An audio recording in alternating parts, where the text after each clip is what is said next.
Plasma products now available at store.keshefoundation.org.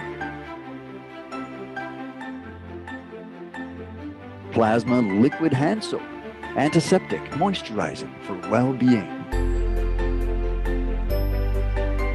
One Soul Plasma T-shirt, balanced chakras with ancient and plasma technology.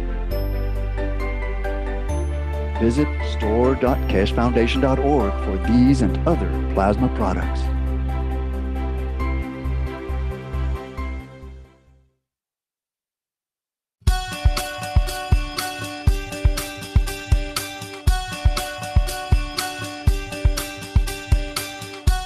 Are you ready for a cost-effective, successfully proven innovation in pain relief?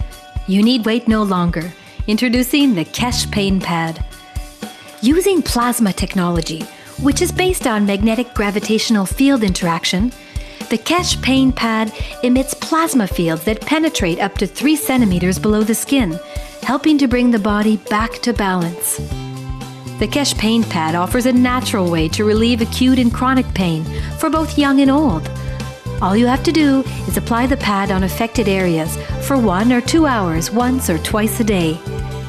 It's made with adaptive elastics that can form organically and comfortably to the contours of your body. It has no moving parts or batteries, it's lightweight, durable, easy to wear and easy to remove. The Keshe Pain Pad successfully reduces muscular pain, tendinitis, wrist pain, carpal tunnel syndrome, back pain, pain from sprains and strains, and knee pain, just to name a few. For a full list of relievable pains, consult the owner's manual or go to our website at www.keshefoundation.org. The Keshe Pain Pad, a cost-effective, successfully proven, natural way to relieve your pain.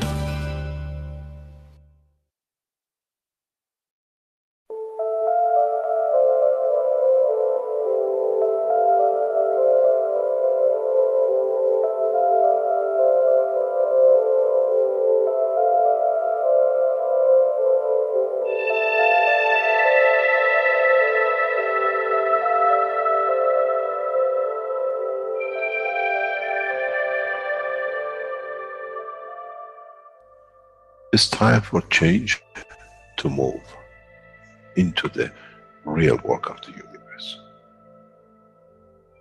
And it's time to understand that we use the matter state to reach the level of understanding of the soul of the man.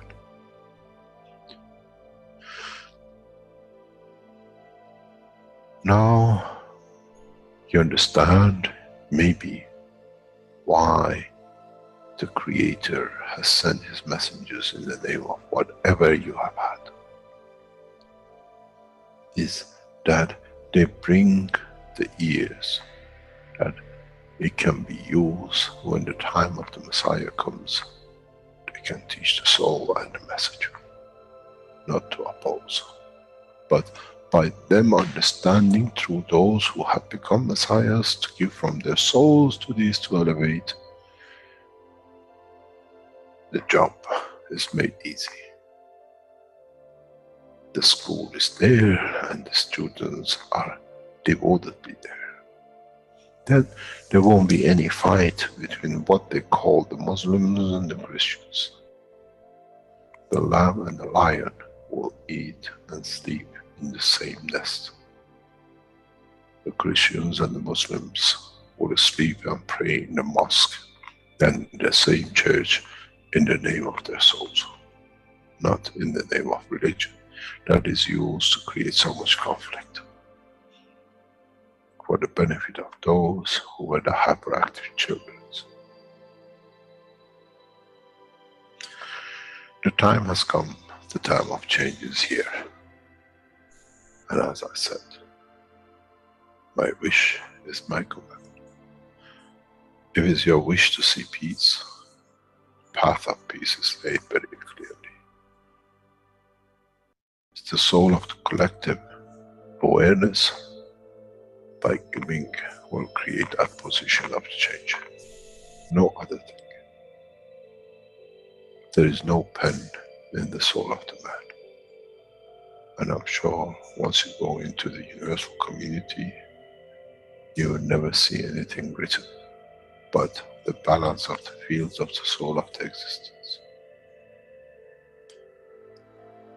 Try to be humble enough not to become arrogant in the power that you have understood and you possess. Otherwise, you'll fall in the same path of the church and the mosque.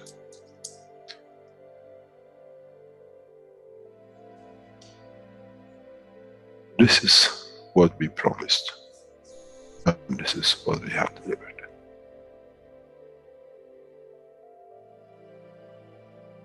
We have to understand the operation of the soul, and we have to understand the soul of the man is a star in the cosmos of the universe. If we compare the soul of the man and many of us, 7 billion in one collection, Earth is like a galaxy with so many stars. When we look in the depth of the universe, we see galaxies with hundreds of millions of stars in it. So is the planet Earth. It carries 7 billion beautiful stars, which are the soul of the man. Carries with it soul of so many trillions of animals, plants, and everything else. So if you look, when someone who does not see the physicality of the earth and its content, what do they see? They see a galaxy with so many beautiful lights shining, each one according to their strength, each one according to their position.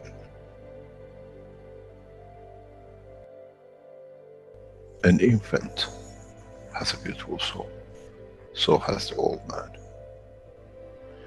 To those who do not see the physical dimension of this planet, but they see the strength of the field, we are clusters of stars.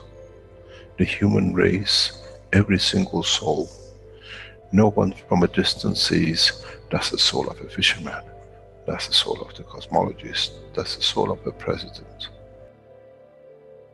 They all shine irrespective of the physicality. This is the magic. This is what the new science has to bring to man. When we look to our soul, we see nothing but a star in the other souls. And this is the break. This is the understanding. This is what all these teachings are about. Coming to mature to the next level, to understand in the deep space,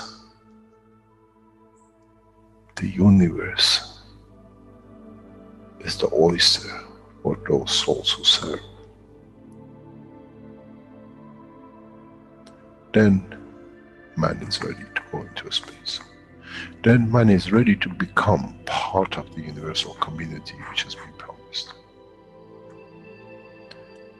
I never promised you heaven.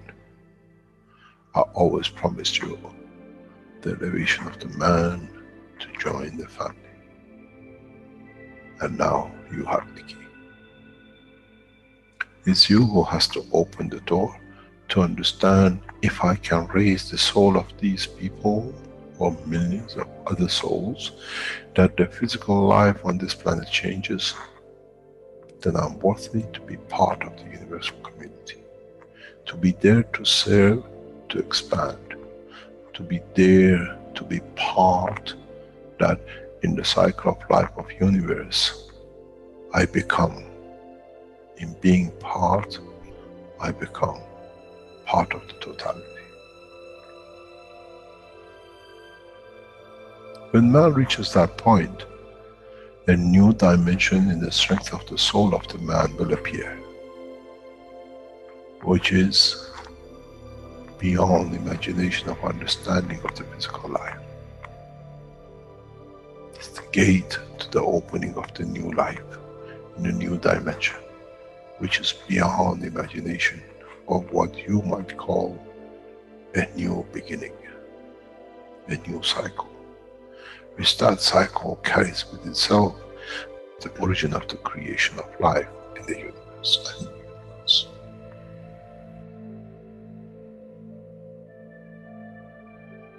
It's the elevation of the soul to serve become the key, not a throne of the physical life.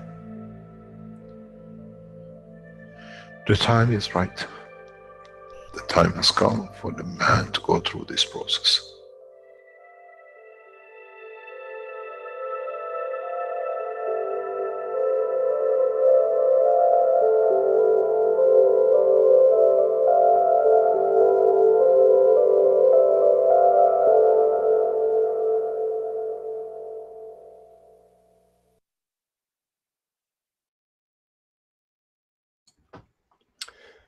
Welcome everyone to the 42nd One Nation, One Planet, One Race for World Peace. It is Tuesday, June 12th, 2018.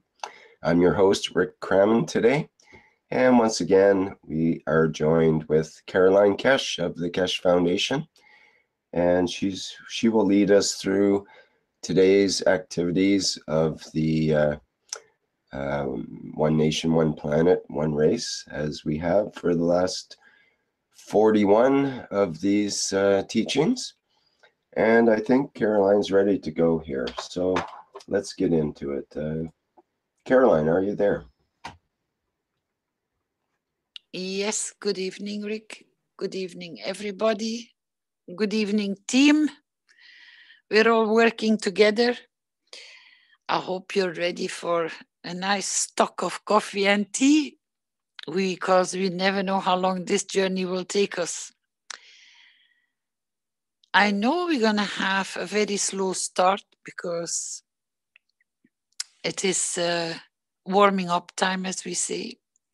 We're getting used to it. So my first question will be, has anyone anything to share or to have questions about?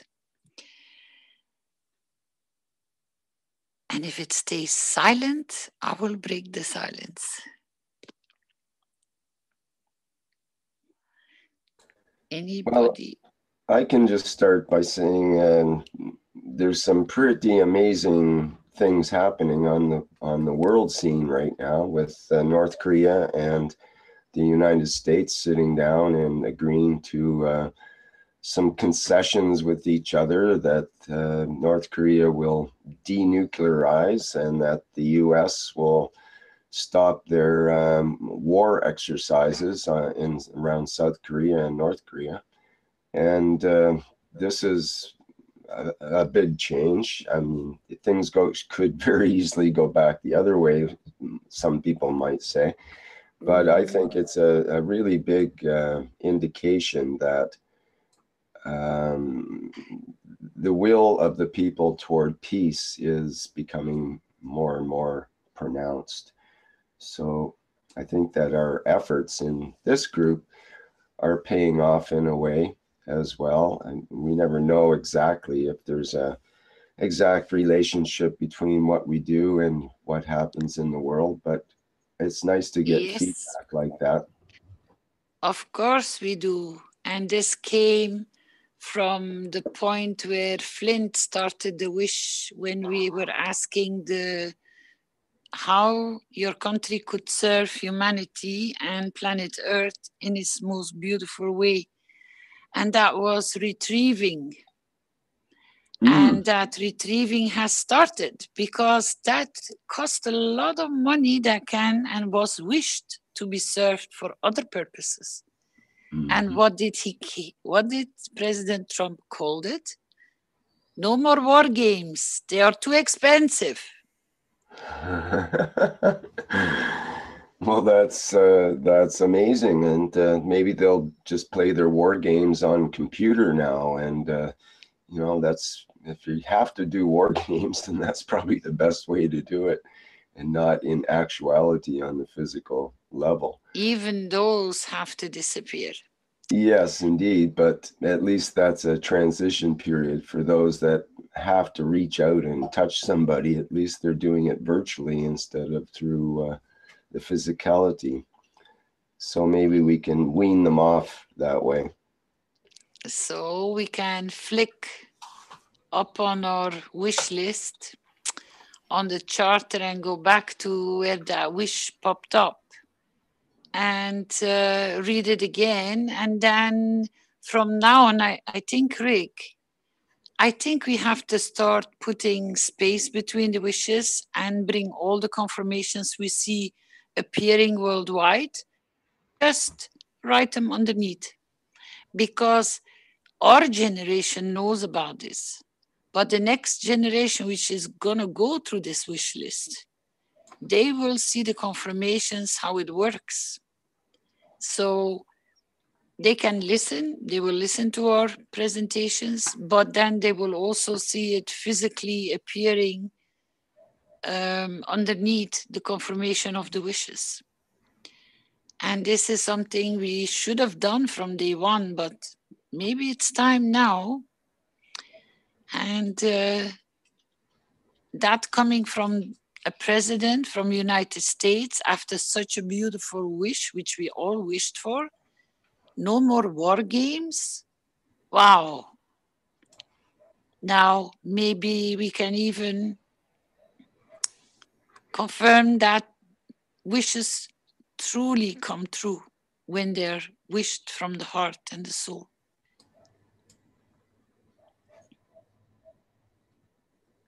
So And what then, would, sorry, I didn't mean to interrupt. What would we put on? I've got Flint's wish up here. So you're saying we should put something underneath Flint's the wish? quote of the first president of the United States that he says, "End no more war games. They're too expensive." That's the quote then. No more war games. They're too expensive. That was what was quoted in the news. Okay. He did an interview, a very long interview after the meeting. So before he left back to the States. So he even took excessive time. He said, "I have all the time in the world. We're only going to be home a little bit later." So he was very willing to share a lot of information, but people don't stand still because people don't realize what we're doing. And I think it's time for our people which are surfing on the medias. And when you see this kind of presentations like interviews live or coming up, just you can go and put comments in. Please do feel free to put the link www.keshfoundation.org. Come and sign your World Peace Treaty. That people come there, they give their comments. Why should the Keshe Foundation people not, as knowledge seekers, put their comments down to invite people? Somebody somewhere will pick it up. It doesn't go unnoticed because you are working with your field strength. If you don't put it out, it cannot be fished up, or it cannot bump into something else. So make sure your presence takes some time. You don't need to listen to all the news, but you can at least, by being present in these, and they're floating on Facebook, they're not so difficult to find. They have now a lot of debates about whatever was said and whatever has happened. So they have live, so go live. You reach so many Americans, so many people from all over the world who come and put their thoughts down. You see the smileys or the not smileys passing over the screen. Just take your time. I do it. Make them aware. Maybe copy this wish and just post it. It takes that amount of wording. It shortens it a little bit, but when they open it up, they can still see the full text. It will make people curious. And you can bombard it from all over the world, because you Keshe Foundation knowledge seekers are everywhere. So don't hesitate. On Twitter, a president goes and tweets about his thoughts and his political position. Why should the Keshe Foundation not go on Twitter and just go and invite? They are getting picked up.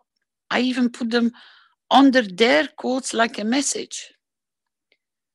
So don't be shy. Put the link, because our website opens up. We're here to serve, not to be served. It makes people curious. So this is one wish that we can add with a quote. And the beautiful thing is that it is head of state that made that quote, which will appear so beautiful under this text, that wish. And I see here that the quote Yes. actually says, as given to me by Flint here, at least one of the quotes says, "We will be stopping the war games, which will save us a tremendous amount of money." Then he says this strange statement, "I think it's very provocative." I mean, that's the obvious thing to state, but for a president to say that the war games are provocative is amazing. That's like, you know, they're supposed to be provocative. That's kind of the whole idea in a way. They're, you know, they're showing their stuff to North Korea and so on, saying that, you know, don't mess with us, and it's very provocative, of course. So, but he's stating this and bringing it out to the public, to the you know, right out in front of our face here. So this is very interesting. I had not expected that from President Trump at all. Now you see the beauty coming. Also, when you go up, further up to where we were wishing about the children and the pedophiles, if you go right across on the public platforms, there are a lot of things coming into public, a lot of things start floating up. And I think we should start scanning and maybe ask knowledge seekers to pick them up, and the date and who's working on it, and then come and just add them underneath as confirmation that the wish has taken its shape and its form and it is getting executed. They're working in the deserts, they're finding the camps, they're finding the paths, they're finding the bodies, and they are alarming the authorities.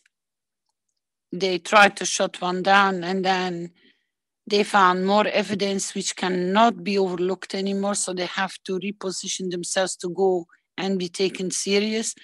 And the funny part is, these are war veterans which are carrying these kind of tasks out at this given moment.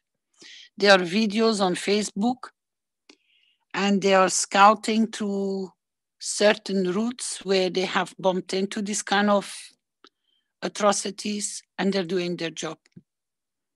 So it's more than worth to go under the wishes which we have created, which are now very fast are taking shape, and it's in different parts of the world.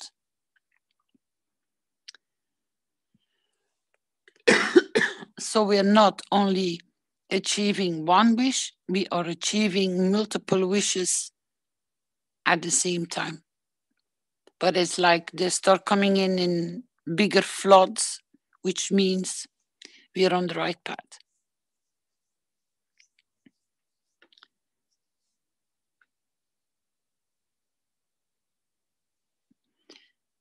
So people, it is not a bad idea when you bump into it, take a note and bring it to the next Tuesday platform, or while you're now, if you have anything which can share this data to go under that wish, or any of the other wishes which you remember, that countries have repositioned themselves into what, let's say, Australia.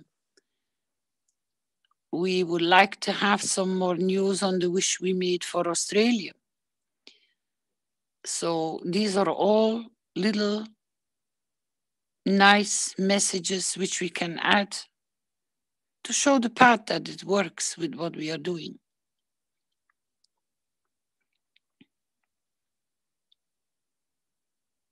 And then it would be very nice if somebody could listen to that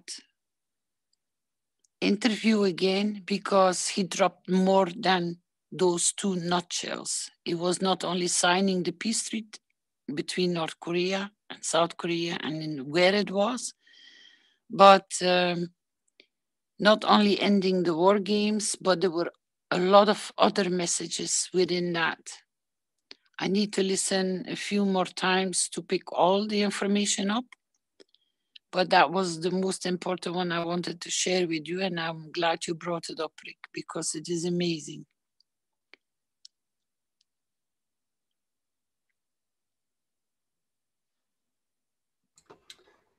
Yes, indeed.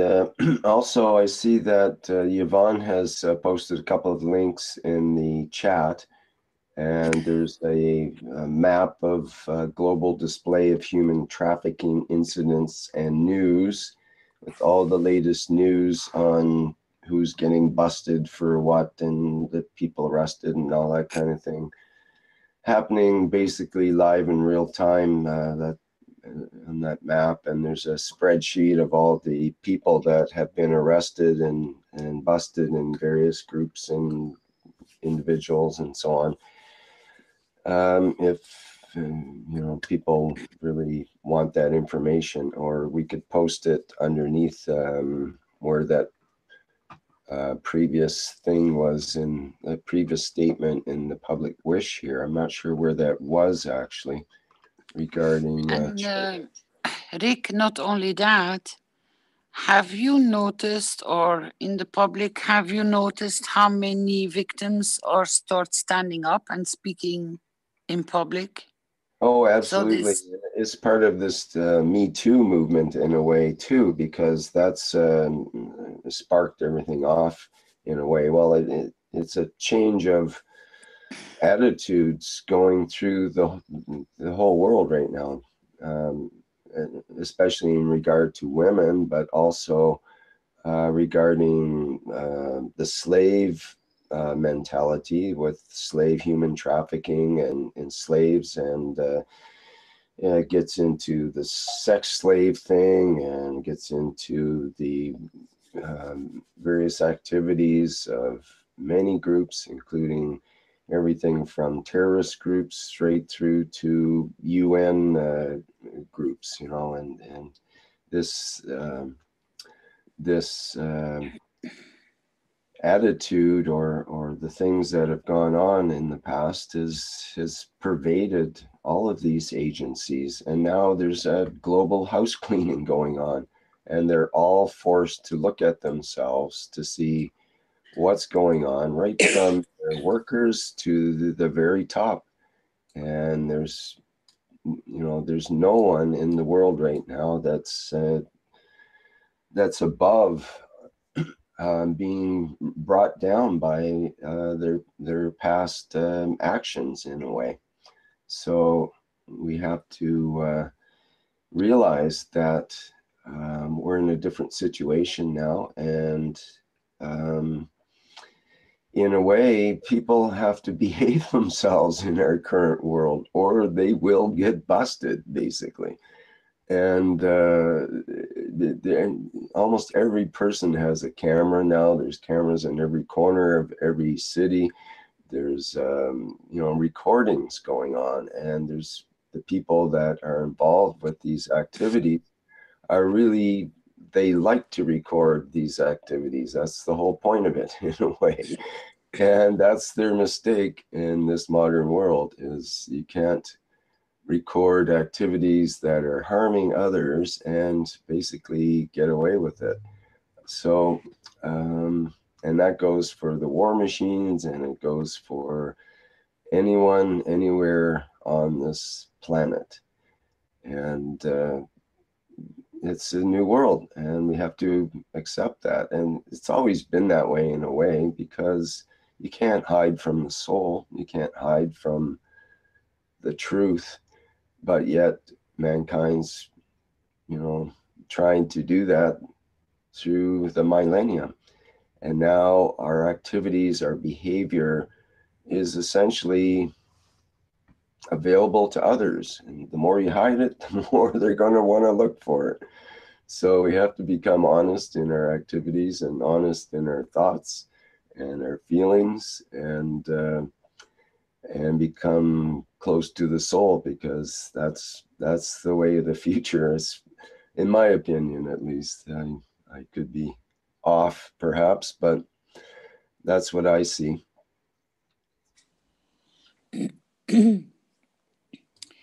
Our points are taking notice. The beauty is that it shows, and it's not in small measures, it's always in very severe measures. Just 1 second, or Topoli is going to bark you deaf.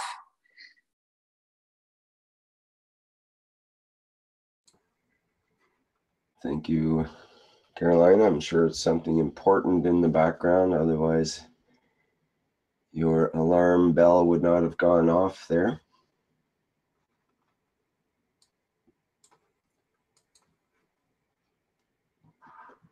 So Mark mentions in the chat, "Dear President Trump, the media wants us to look at your warts, but what I see is a beautiful soul, and I elevate your soul."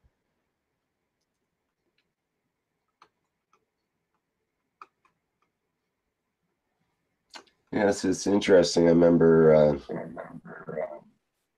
sorry, we got some background. That's my mic, sorry, I have to restart.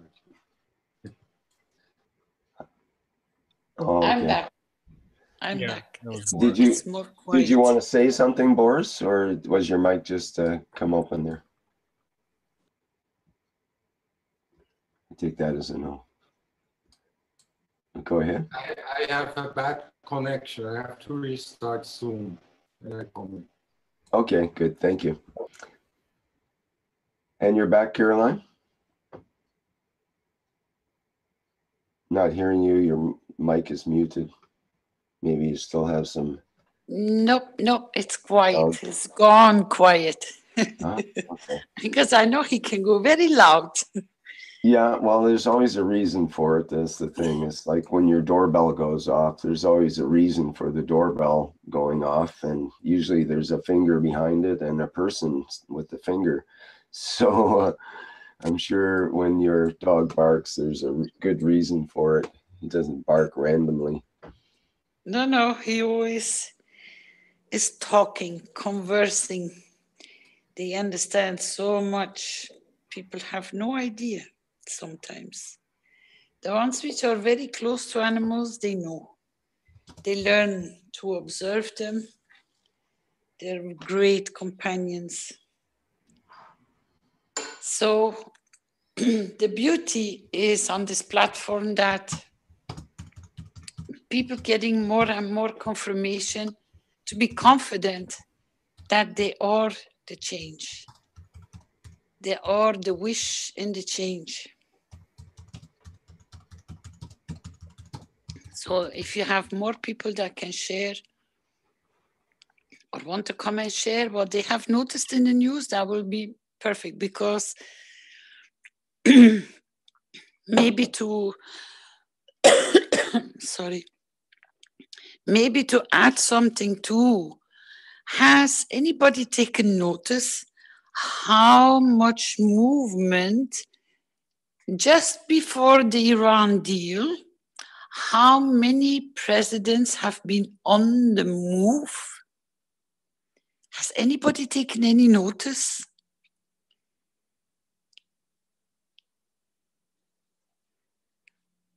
Have you, Rick? Sorry, what do you mean by on the move? Oh, I've never seen so many presidents in such a short term of time visiting one another just before a very important meetings. I mentioned it last time. I said, have you noticed that Japan went to see Trump, and that this one went to see this one, and then this one went to see that one before all these important, really important meetings can be finalized? They go and they sit and they negotiate. They couldn't make a phone call. They had to make a personal trip. And Boris, your microphone is open again there. Mine or what? Yes. Boris, and we're getting feedback through it. So do you want to say something or? It's this Taurus in here. And, right, okay. I don't know if you can hear. I No, will try again. We can't hear you very well, no. Yes, you can hear me well. Okay. I want to speak about Brazil because there is a lot of things going on here. I don't know if you make notice outside, but there was a... Okay, I can barely hear you, and it's not way going on. So fix your microphone and come back. I will try. Thank you. Okay, so back to wherever we were there. We'll hear from Boris again when he gets his mic fixed. Yeah, a huge amount of presidents have done. And have you noticed how many times Trump was complaining about the importance of not being time wasting to have a meeting like this, and how expensive they are? Why has Trump suddenly, and people maybe don't analyze it that way, but how many times has President Trump exposed himself by complaining about everything that it is too expensive? Mm-hmm. When do you start complaining that everything gets too expensive? When you're totally broke.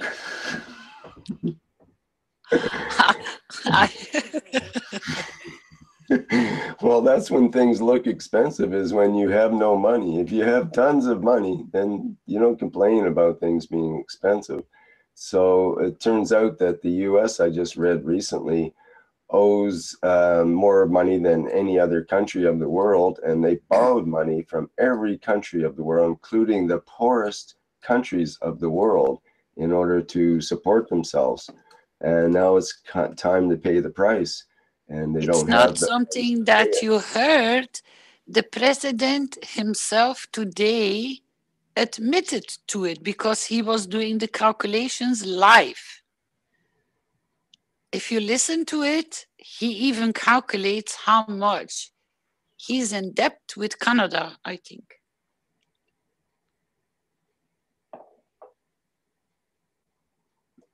Have you listened to the interview? No, he's recently criticized the Canadian Prime Minister, calling him weak and you got to listen to the calculation. A lot of people don't listen to all. I told you there's a lot of depth in this long interview. You got to break it up into pieces to see what he really is talking about. He was only talking to in regards of Trudeau that he had so many televisions on the plane and that he was watching the reaction of the Canadian Prime Minister. And he just came out of the meeting and he said he thought that we wouldn't see it, but he forgot that we have television on board of the plane, so we watched.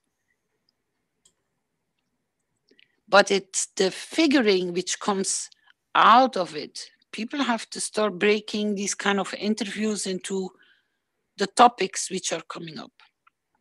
Not just listening to a voice which just keeps on talking and talking, but really listen to the depth of the information which a president is sharing about the position of his own country. and how they are positioning themselves. And this is exactly what is confirmed in this wish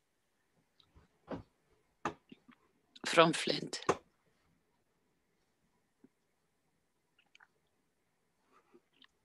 It's good to see some results showing now. Well, and from when was this wish done? We're gonna have to start putting time on it. Yeah, it's been a couple of months at least. Yeah, that would be good. Yeah, I don't know. It's been at least 2 months, I'd say. Yeah. We should have put a date on there. And I don't know if the document keeps a history that way, but history of changes. It says all changes saved in Drive.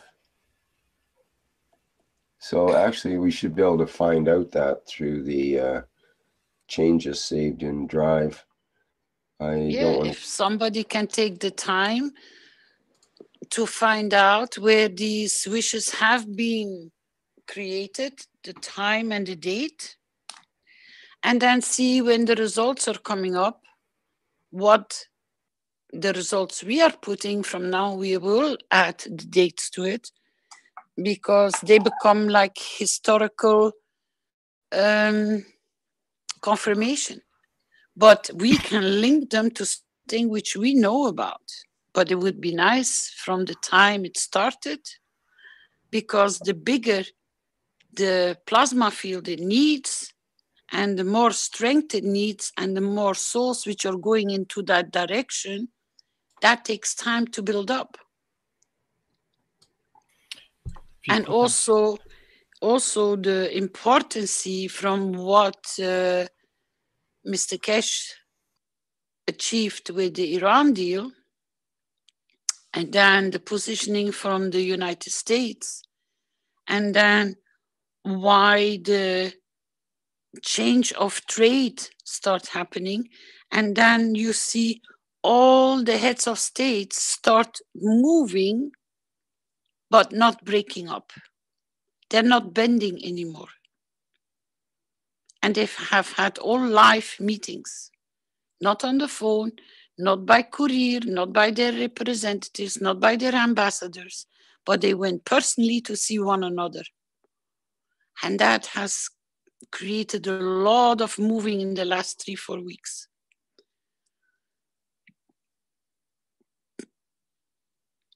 So they're getting stronger against what? What is in this wish to shine as a country from United States? If you can read it again, please. There is more in that wish than you might even be aware of. I wonder if Flint would like to read it, perhaps. Do you want to read it, Flint? Oh, he might not be there. Oh, yeah, sorry. Yeah. No, you got some other things going on in the background too. So, but if you like, you can read your wish. Yes, I wish to read my wish. Your wish is my command. My wish is that military personnel and associated weaponry and equipment located anywhere in the world from all the branches of the U.S. military are recalled back to the United States and decommissioned or converted for peaceful applications only. The military budget is applied in a transparent manner to educate and serve all beings inhabiting the United States of America and its territories to serve as peaceful teachers, thusly elevating the education and well-being of all humanity.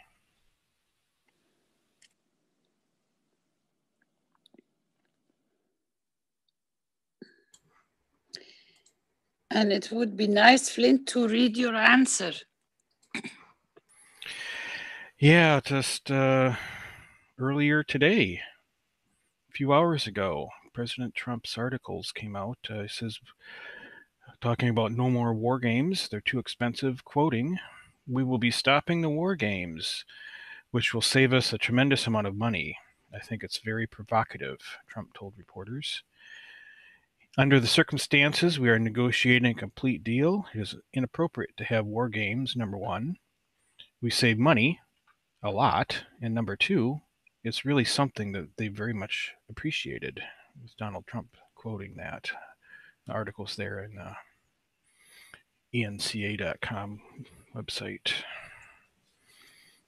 And that's, of course, he's referring to, we will be stopping the war games in relation to North Korea. So hopefully that will ripple out to the rest of the countries that we are playing war games in. I'm, again, a bit shocked and surprised at his ending statement there. Number two reason is that it's something that they very much appreciated. I mean, he's actually showing empathy for other countries, and especially for North Korea, which has been this, you know, that was part of the evil empires, you know, North Korea and Iran and so on. And now the tune has changed, and it's he's actually saying it's really something they very much appreciate. Well, of course they did. People don't appreciate having screaming jets over your head and warships and around your harbors and all that kind of thing. It's an atmosphere that's not really appreciated unless you need it for your security for some strange reason. But this is really amazing. It's something they very much appreciated. And this is, I don't know. It's I am amazed and elated, actually, that this is happening this way. So hopefully it'll carry on, and we'll see this other side of President Trump as the peacemaker. If you click on the file there and then see revision history, you can, you know, the file menu at the top.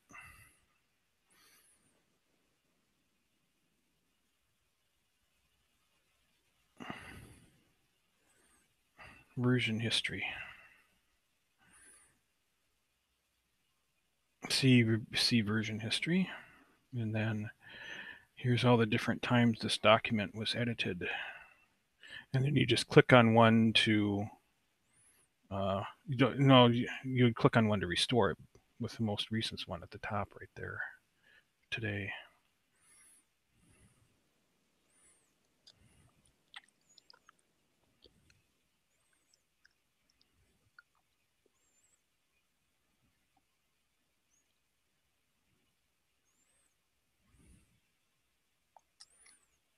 So it looks like it goes back quite a ways, all the way to the beginning. Your mic's closed if you're talking, Rick.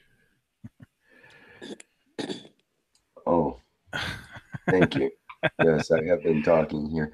Yeah, I see it's goes back to well, goes right back. I think to, yes, since last July. We created it last July. Every month. Okay, well, that can be sorted out. Maybe we can find a volunteer to go through that and add the dates to those places where the changes were made. Yeah. You'll have to just click the back arrow next to the date in the gray bar at the top to get out. At the top left. Yeah, that one. There we go. Oops. Yeah. Went too far.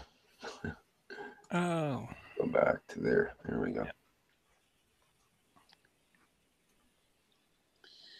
Now I got to find yours again. There we go.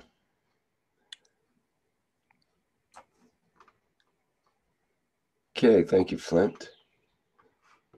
Yeah, no problem.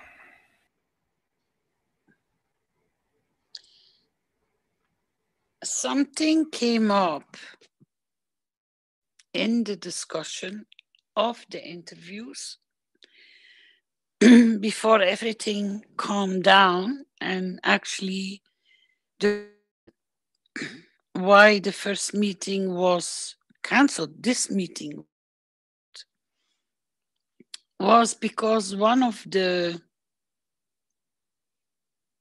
Trump administration – slipped his tongue and said that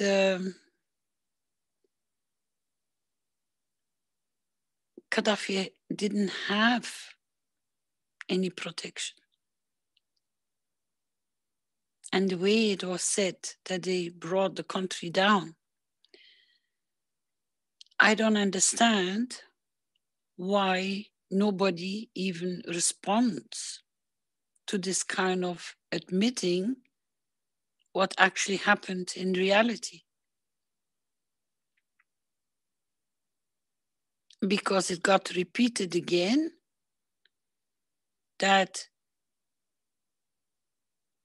the president from North Korea would not receive such kind of treatment, but would receive full security and stay up and on as leader of his country. That he would not get the treatment Yemen had.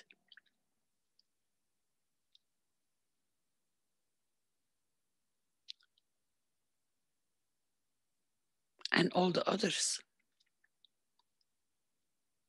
where they took the leaders out of their country with no mercy.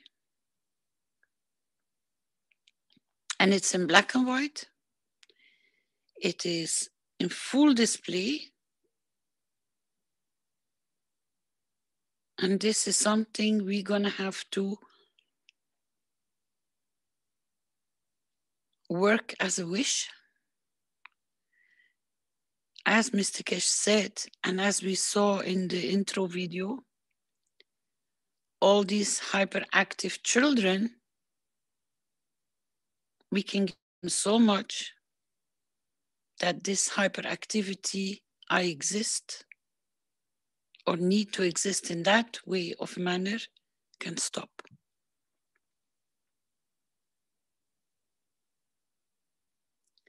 That's why I'm asking so many knowledge seekers, when you listen to these kind of interviews, break it up, make notes, and then you understand what in reality is getting said and why it's getting said. Because if you don't ask the question, why is this getting said like this?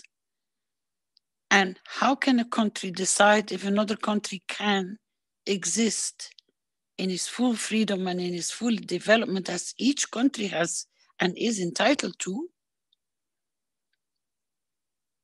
Where is the judgment when you take a country to a slaughterhouse like this? So they come and admit in full public, and now we start seeing through our wishing, which is the correct way, how the changes start coming in, that we are preventing other countries to go through the same path. Because the first tune was completely different. We were all following and watching and holding us hard. But as knowledge seekers, we kept on working on the world peace. We haven't taken our eyes or our focus or our wish from that target, which Mr. Keshe asked. Make sure you know the purpose for what it's supposed to serve for, no matter what you create. There are souls you're creating, which then will be added to the totality. So the tune, again, now you have it here in black and white with what just happened a few hours ago. But if you go back before the summit was supposed to take place, somebody said something wrong and it insulted the North Korean president because it looked like he was about to be taken to a slaughter bank. And then things got reset. But you also have to be aware that this is through your working. Do not disconnect yourself from these kind of changes, because you are part of that taking change in place. Because we are all aware as knowledge seekers with what we are working for. And it's been emphasized in the last few weeks, so importantly, to work for the purpose, only one purpose, one target, world peace, and we give it the name, the hyperactive children, which then it is much easier to make sure they all fall under that same creating of that wish, because they are the ones that need to be brought peace. Because the majority of the world population is peaceful with one another. They're suffering, but they're not the warmongering. So if you see that repositioning in public, full public, that this was the treatment they gave to Gaddafi, and then the rechewing and resetting of that this was not the treatment that the North Korea would receive, but that they would receive full protection, security, it adds to this wish that they would not take another country for a slaughter bank.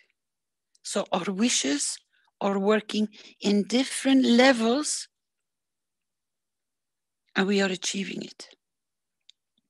So you're also connected to that kind of repositioning from the wording from a president to another. Because it could have gone chaotically, very bad. And on top of that, you received even a bigger gift, that he canceled the war games, which in reality is what we don't want. Even if it's just a game, testing, trying, there's no need for it. That's a big decision. But most of all, very important point, which can maybe be added underneath, that they have stopped in their track of behavior just to go and annihilate other countries. That is also being stopped in this same process.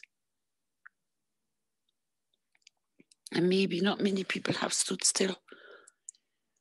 The turning point in how was spoken, retrieved, reorganized, that this will not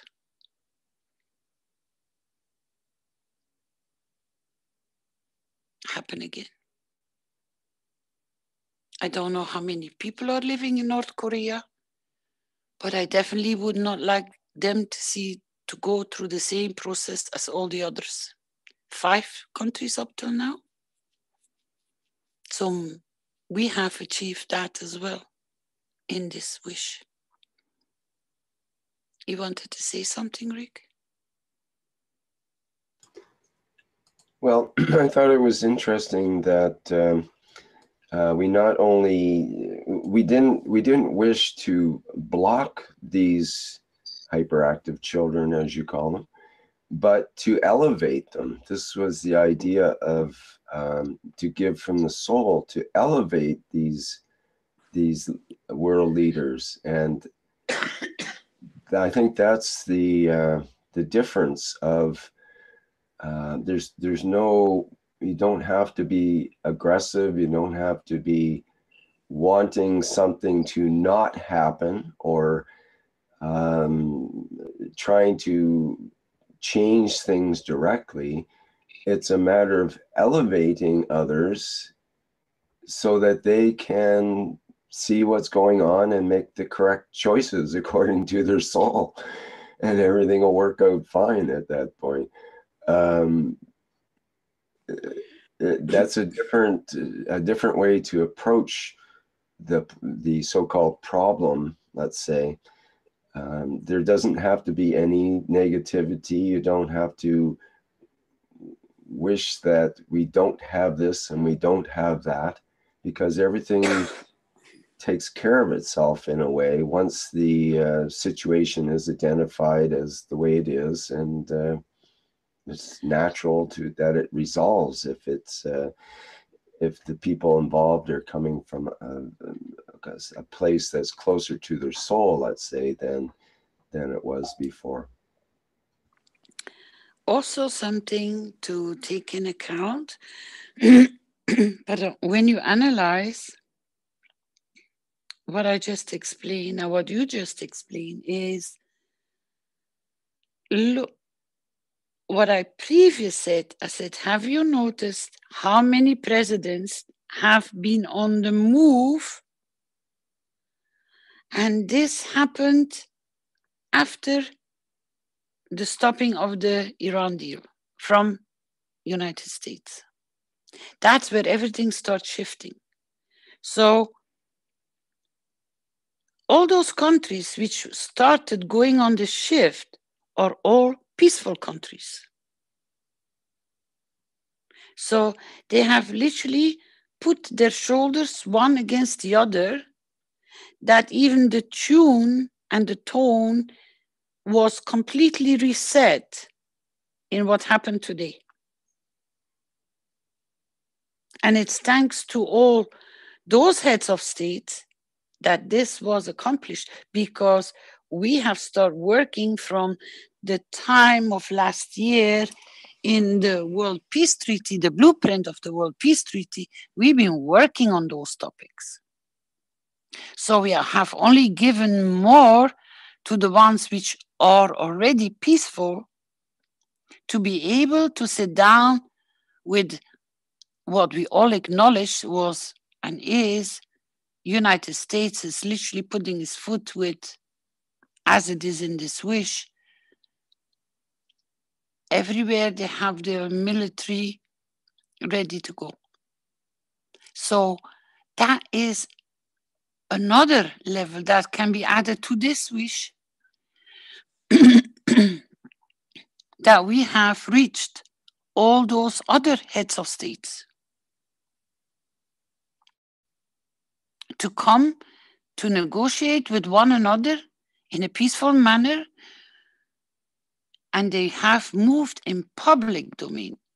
It's like you said, Rick, they could have made a phone call, they could have sent an email, they could have sent in a representative, they could have worked through their embassies, but no. What are they doing? What have they shown? That our wishes have such a big impact of change that the leaders have positioned themselves, and you can count even how many have said no more. How many countries have been on the move in the last 3-4 weeks? Or even maybe, I don't know, 2 months. I can't keep count of when the event started, when Donald Trump started stirring up. I'm not going to agree with this. That's when all the others will start moving, but they haven't moved in an aggressive way. They have not moved to create more chaos. They haven't even moved an inch, but only the sole purpose to keep the peace and make sure that it maintained the peace. Otherwise, today would have not passed. So your wishes are working beyond your imagination. It's not only that he confirmed no more war games, and that they sat on the table and they made agreements. You got to analyze the whole overview of the last few weeks, what the other states have taken on their responsibility, because we elevated their souls. They have done everything. They moved personally, sit down and make sure everything has gone and passed peacefully, because this could have turned out very ugly. But through our work and through the wish of Mr. Keshe and his work, I think you have more than you could even imagine that it is working. You have one confirmation after another. And none of them are coming and saying it in public, but they have moved in public. So now you have the total sum of what actually really happened behind the doors, or even short interviews in public. Now you see the beauty that you have received even more.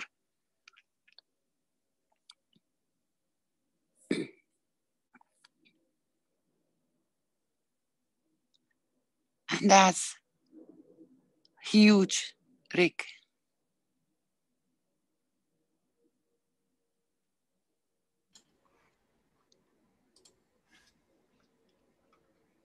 Yes, indeed. It's amazing. Boris mentions in the chat that Brazil is moving. The generals want to put the whole government to jail.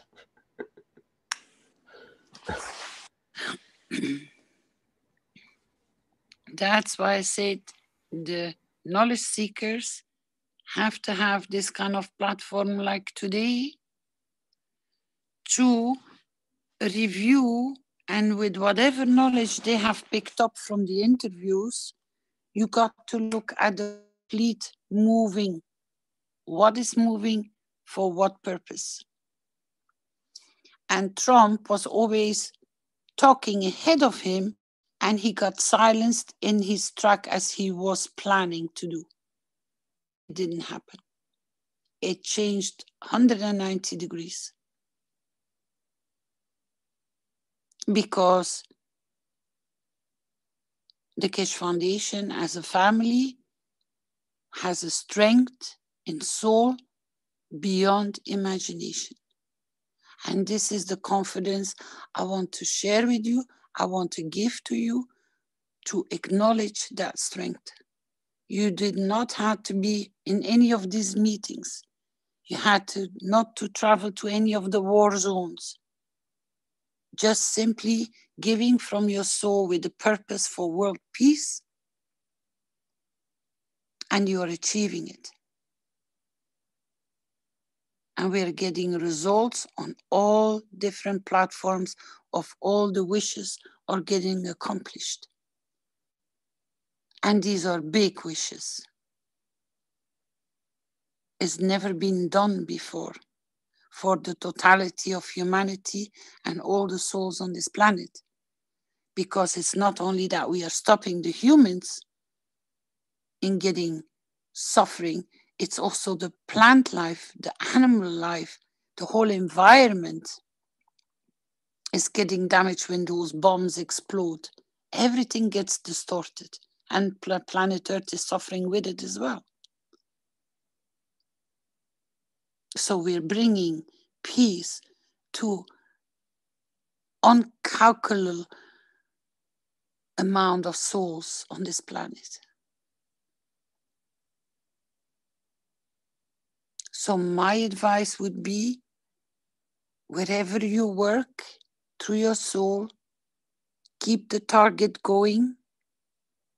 And it's very fair not to name names, but to use the phrase, the hyperactive children. Then it doesn't matter where they are, we will reach them.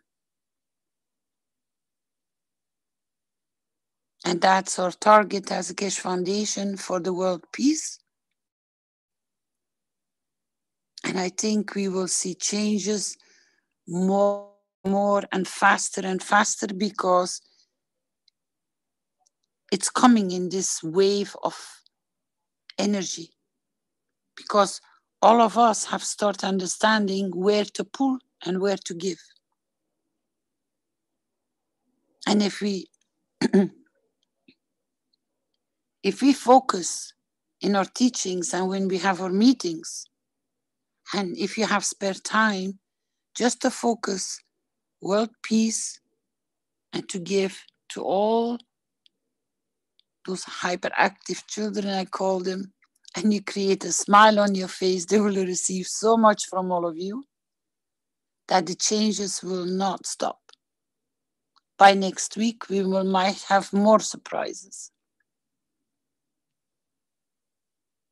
So it means that we are on the right track, aren't we, Rick? Yes, I think so. I know so.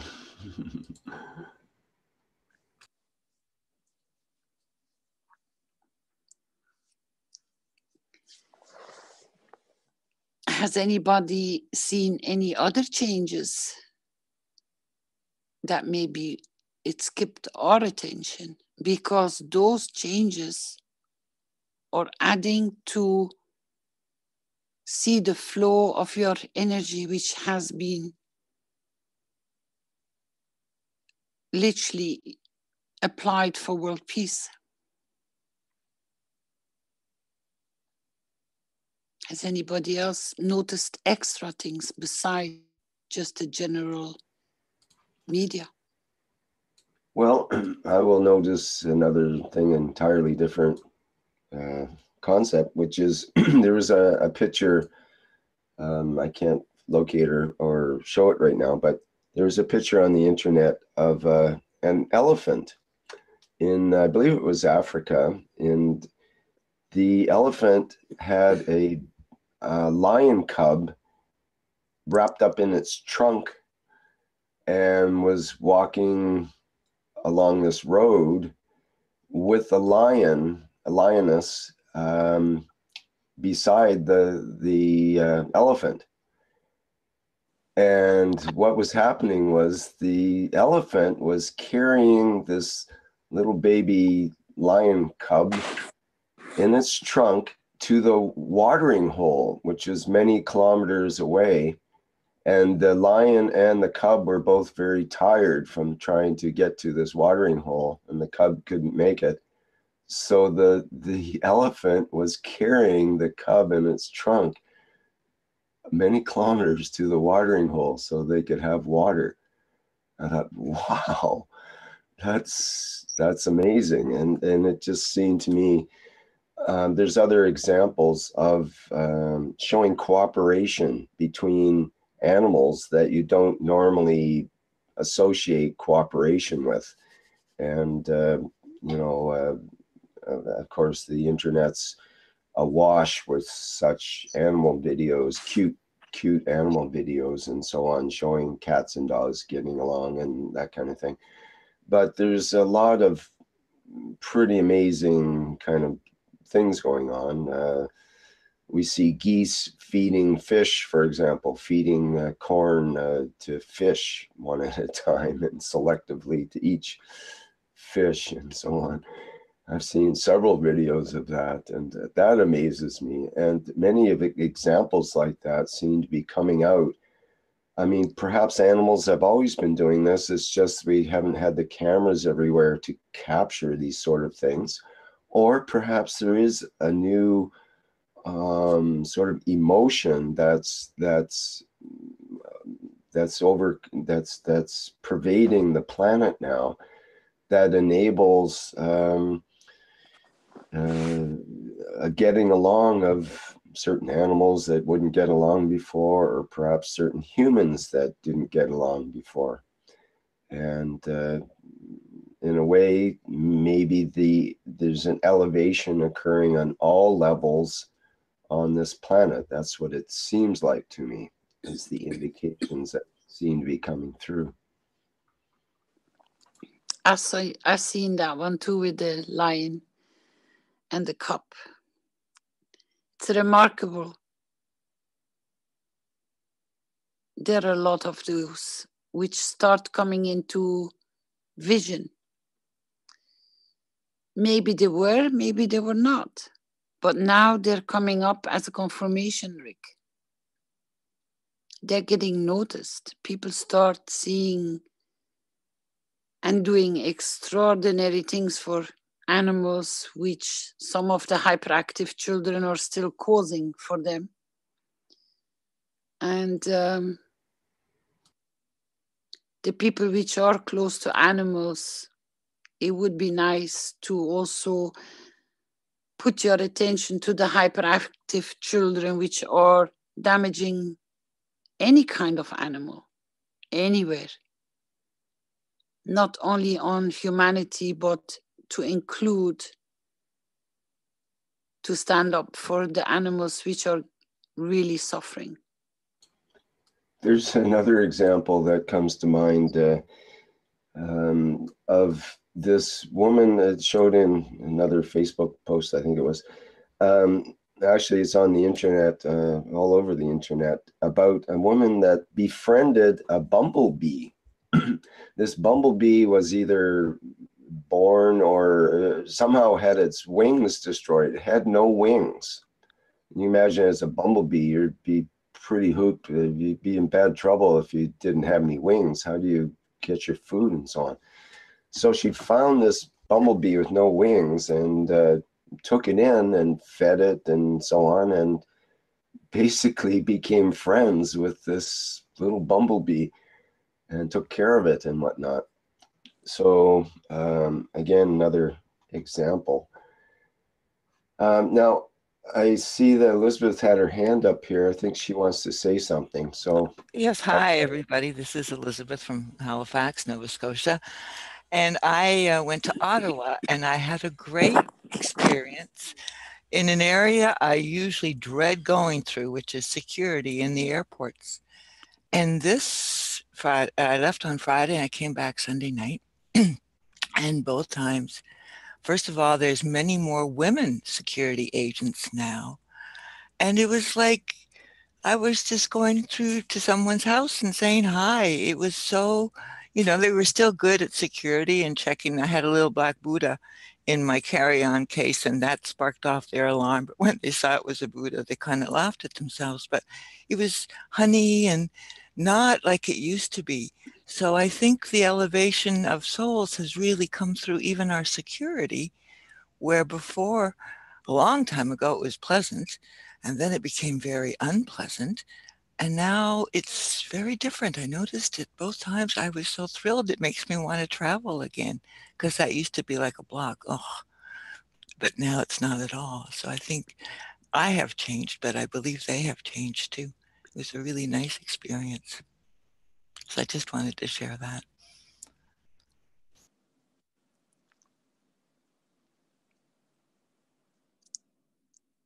Thank you, Elizabeth. There are a lot of changes. When you pay attention, they fall in place. And the only thing I notice among the Keshe family is something I would like a lot of people to make them aware of, that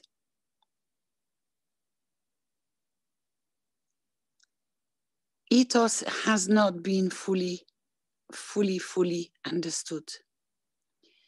Ethos is in a simple way to be correct with your own conduct. And if you don't understand, please go through what the Keshe Foundation has published. It's open in public on our website.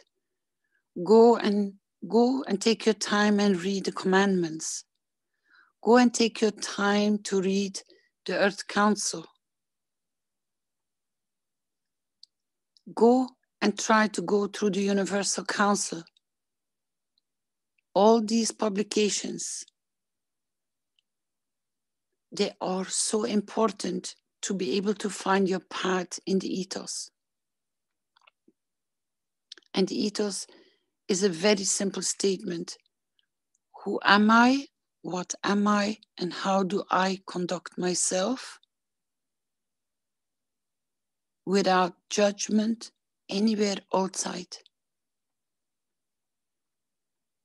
And if you can follow that path of ethos, I think a lot of confusion everywhere in the Keshe family will stop. But I still see a lot of hiccups happening here and there. We are talking about it in the management, we are talking about it in the Universal Council meetings, and that is, you want to help people, come and talk to the Keshe Foundation. You got different paths to register yourself that you can work in a correct path. They can guide you, they can give you the information, they can work with you, they can put you through other knowledge seekers which are working with the foundation. which know the path for you than to find finally what you're looking for. I see too many people as Keshe Foundation, as knowledge seekers, which having problem with that. And they start getting angry at each other, they're getting upset for certain little tiny things which should not be there.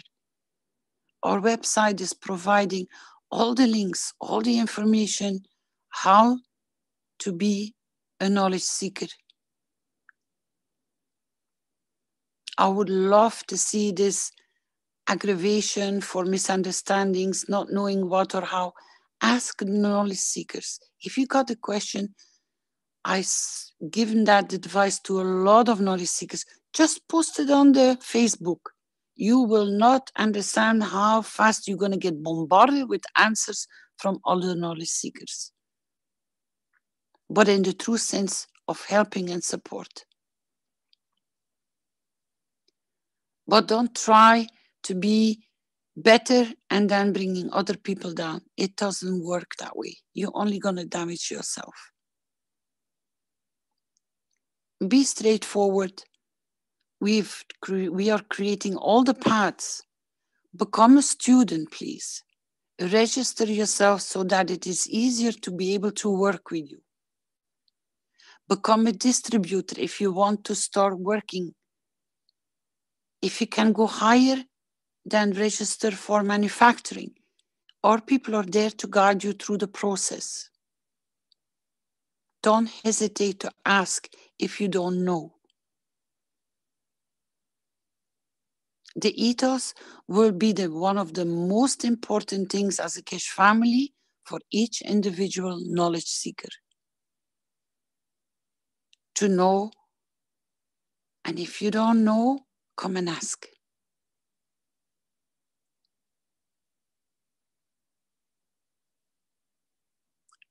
We can work as one family and we can support one as one family. And always ask the question first, how can I change? What can I change?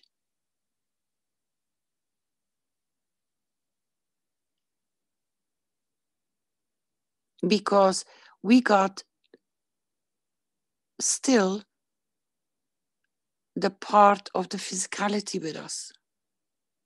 And we are working very hard to go towards our soul. And we all know that we can do it. But sometimes the physicality and the structure which is in place makes us to stumble and sometimes don't understand or not understand.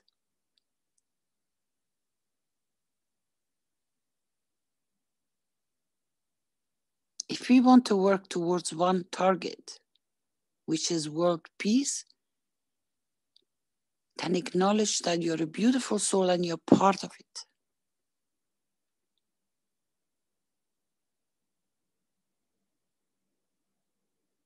And I hope we will reach a lot of children because the summer holidays are coming up. That knowledge seekers will open their doors and let children know that they can be busy making GANs and let them do it themselves. Let them come and have if you got a small garage or a garden, let them come and experience it themselves. Let them find the path with the basic knowledge. By the time they go back to school in September, they will carry a different science knowledge. And then they can share it with the children in the classrooms and the teachers. And they learn so fast if you can spark them off.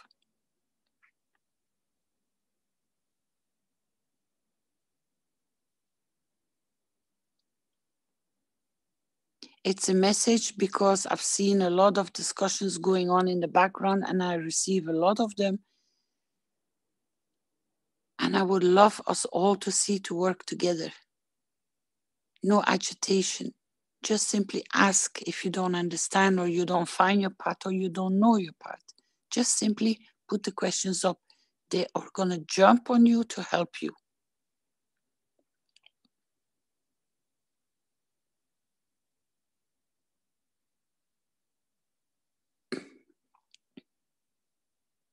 And it doesn't matter what question you have, you're free to ask.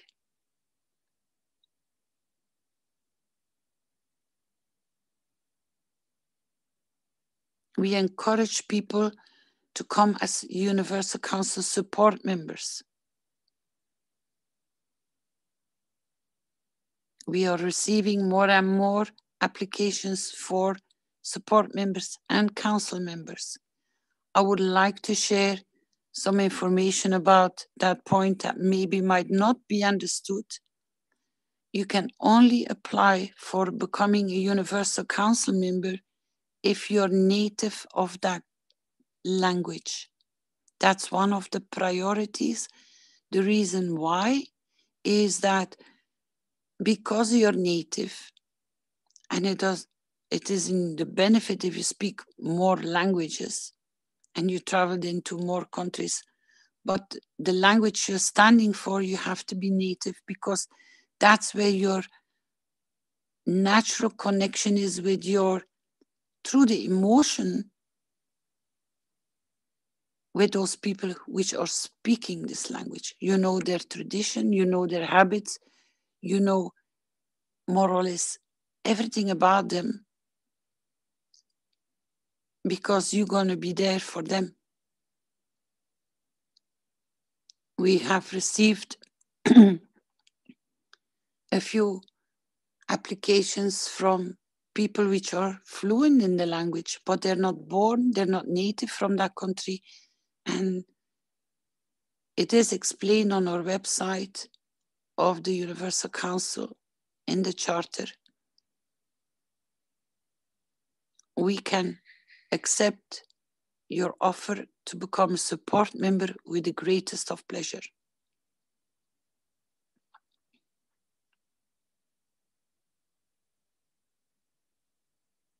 We can use all the souls to work as one.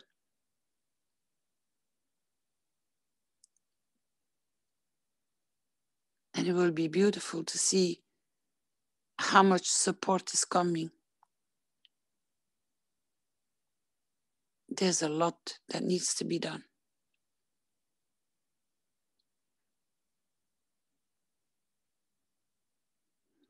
I don't know if Rick, if you have asked Flint to have the video ready, that we can go through that part of the Dubai.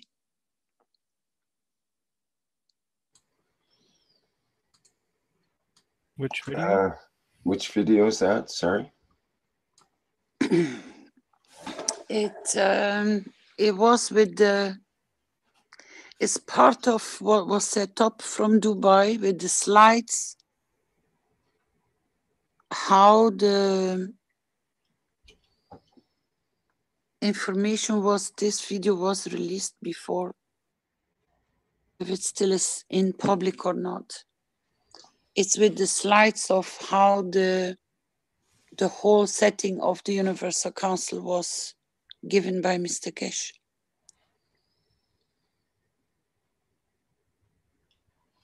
And most probably, Flint, you're the only one, or maybe one of the council members might have the link from it, where it's in short, it's explained how the council is working. We are going to try to bring it up on our website under the Universal Council so people can go and go through it and take their time to understand. If you don't find it, Flint, it's fine. We will bring it up on our website. I spoke to Ella and Stanley. It will appear there. It's not on our YouTube channel now, or it's not public right now? I don't know. I'm not 100% sure. I'll try to look for it. If you can, Flint. If you find it later, it will be nice, because then it gives a view for people who are applying, that they can understand the procedure.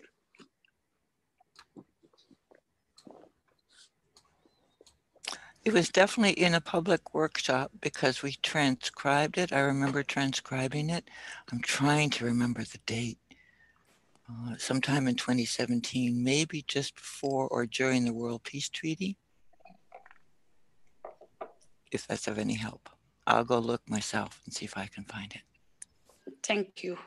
I don't remember, I can't recall the time, but I know it was there. It's just I don't know where it is. And we brought it forward when we were working on the Charter, Universal Council Charter. It came up very shortly before that. So I don't know.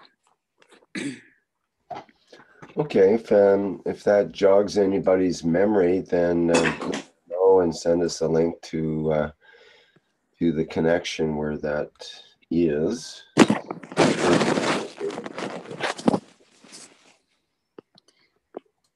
It will be nice because then people learn more how it works and how it functions. I don't know if any of the council members have prepared something for tonight to present. Well, we do have two people that had their hand up, which is Doug and Klaus. So perhaps we can hear from them. Yes. Before we continue. Hello, Okay, well, Caroline, and thank you, Rick, and Caroline, and everyone. It's Doug here.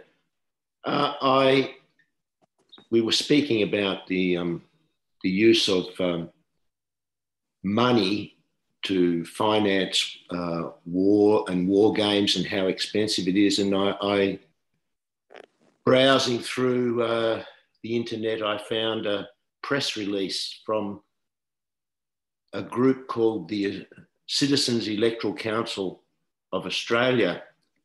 And they're not directly engaged, as far as I know, with the Keshe Foundation, but they are a commentary group. They're a political party in this country, and they offer criticisms or honest analysis of the goings-on of our politicians and also world affairs. And it's quite a lengthy press release, but I think it's extremely interesting and shows that people are waking up to the reasons that the world is changing and why it needs to change. And I don't know if it's appropriate if I read it. I've got it in front of me with your permission.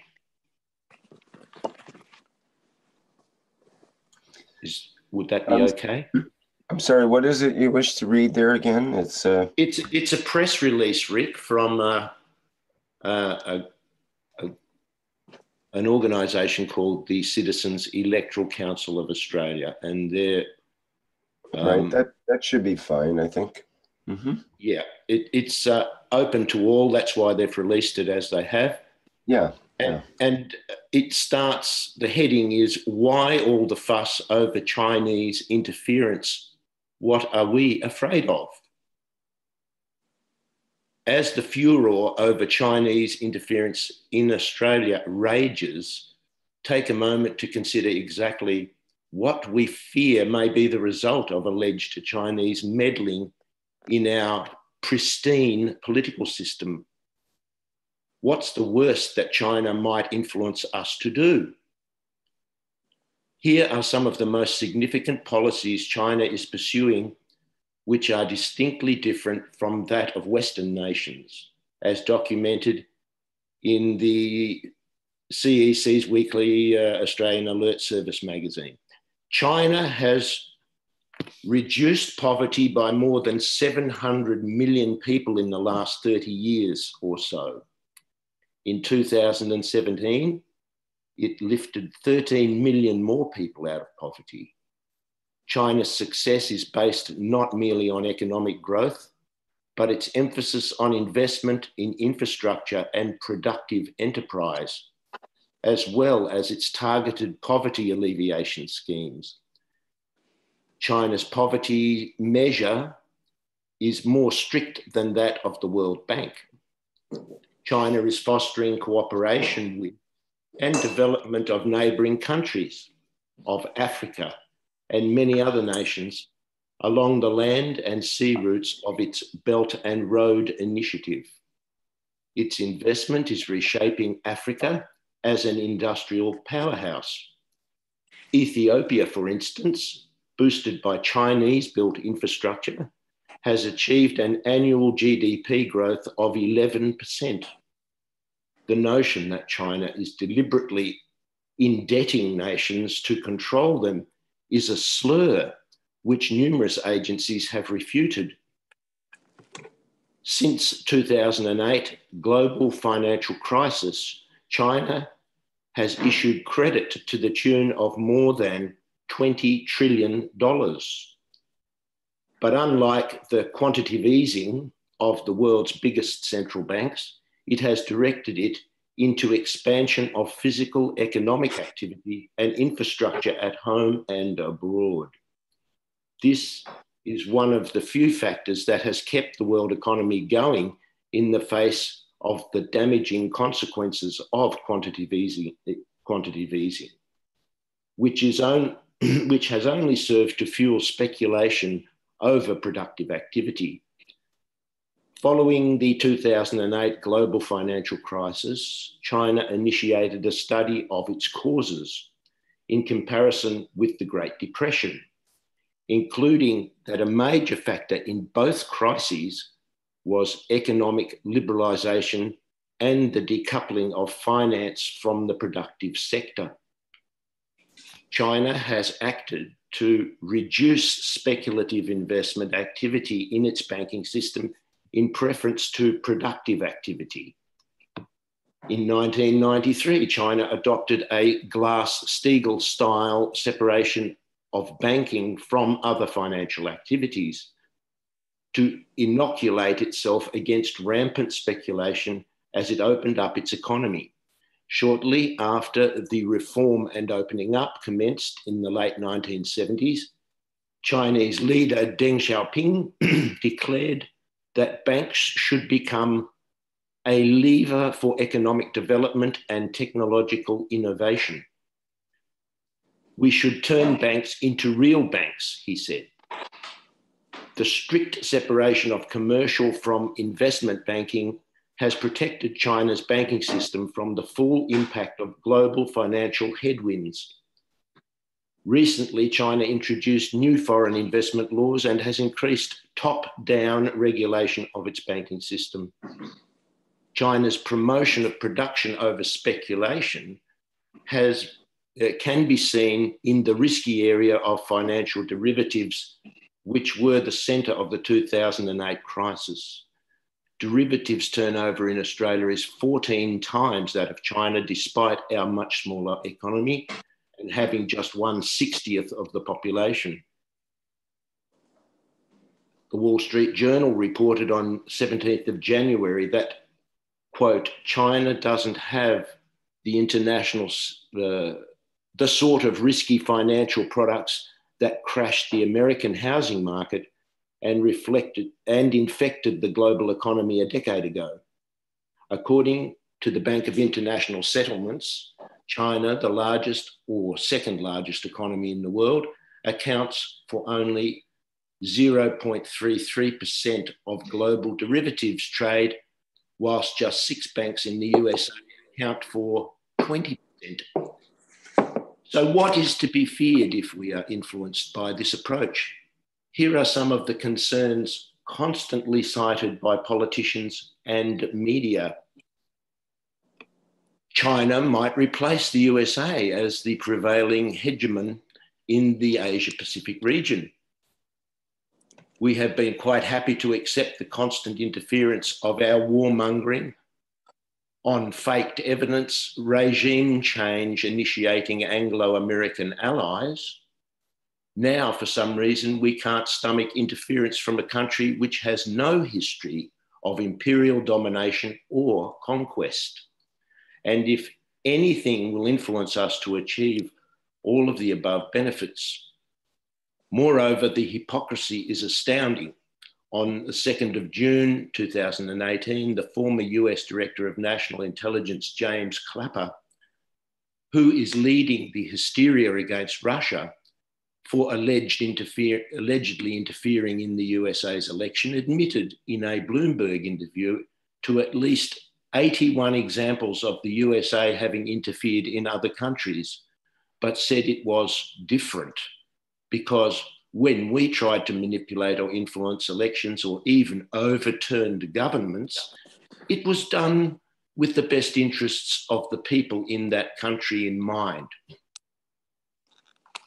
China is militarizing the South China Sea. The reality is that the USA, with its massive carrier strike groups equipped with offensive nuclear weapons sailing through those waters, has a far greater military capacity in the region than has China, which has installed some defensive missile systems and recently landed a bomber on an installation that it has had since the 1950s.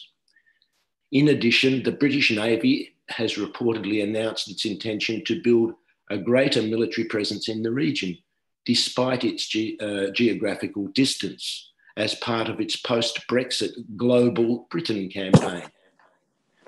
China may gain, this is another point that they make, China may gain inside information from the Five Eyes Intelligence Alliance, the exclusive Five Eyes spy club comprising the USA, UK, Canada, Australia, and New Zealand as an apparatus for geopolitical operations against other nations, but also for control of its member nation. New Zealand, for instance, has been threatened with expulsion from the Five Eyes just because it maintains respectful relations with China. Although this is clearly in New Zealand's national economic interest, the Five Eyes interpret it as Chinese infiltration. Australia has also been identified as being at risk for such infiltration by former CIA analyst Peter Mathis.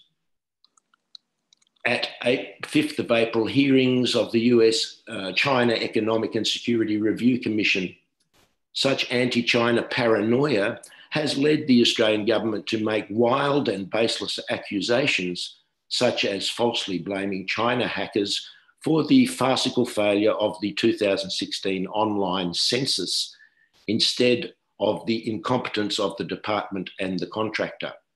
The Australian Security Intelligence Organisation, ASIO, which is whipping up the hysteria against China, is itself a conduit for foreign, that is Anglo-American interference in Australia via the Five Eyes arrangement.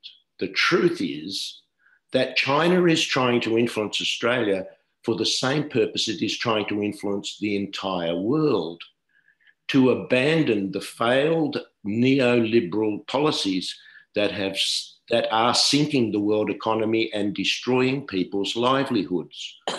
Chinese President Xi Jinping openly said that when he hosted the G20 summit in September 2016, calling for the world to forge a, quote, new path of economic development, moving beyond fiscal and monetary policy in order to emerge from crisis. China has demonstrated its approach works with the BRI and its poverty reduction, whereas Western economies continue to slide towards collapse, as evidenced in the ongoing political turmoil in the USA, Europe, and Australia. China does not seek to change the political systems of other nations, and it insists that nations don't seek to change its political system, but it wants to cooperate with every nation, including the United States, on win-win economic development. This is clearly in Australia's independent national interest. Will we take up the offer, or will we let Anglo-American interests continue to dictate our foreign policy? That's long-winded, I know, but I think you can see there are people with honesty and intelligence looking at the situation and asking the necessary questions about is the media telling the truth? Are they telling the truth about China? Or is it all just, giving a false impression that they're out to take over the world for their own greedy ends? I would say, it takes one to know one. If you're a greedy person, you'll see greedy people everywhere. But if you're an honest person, you can see through and see the honest intentions, excuse me. Anyway, that was something I thought was interesting for everyone to hear. Thank you. Thank you very much. It is worth sharing because Mr. Keshe brought it up in his teachings that if you truly look where China has come in everywhere, any country where they have start working, they go by reconstructing, paying fair price. They don't go in to steal. They pay and they employ and they keep the employment going towards all their agreements. They build the roads, they build the factories, they employ the people, and they pay a fair price for whatever they come to purchase or whatever needs to be done. And more countries are opening up to the One Belt, which President Xi has set out, which is receiving more and more public attention. So wherever China is going to put his foot on the ground to add more countries than they were in previous times, they're working with the ethos. As Mr. Keshe has brought forward and as you have been reading now, is the exact same ethos. A lot of countries go into other countries to take what they can and not give back anything. And that seems to be coming to a halt. And I think the people which, if you look what President Trump has made as on decisions on the world trade, it is also them who have to reconsider that their prices are not fair for where they have taken. So it's a snowball effect. Where it starts struggling, it's because it needs correction.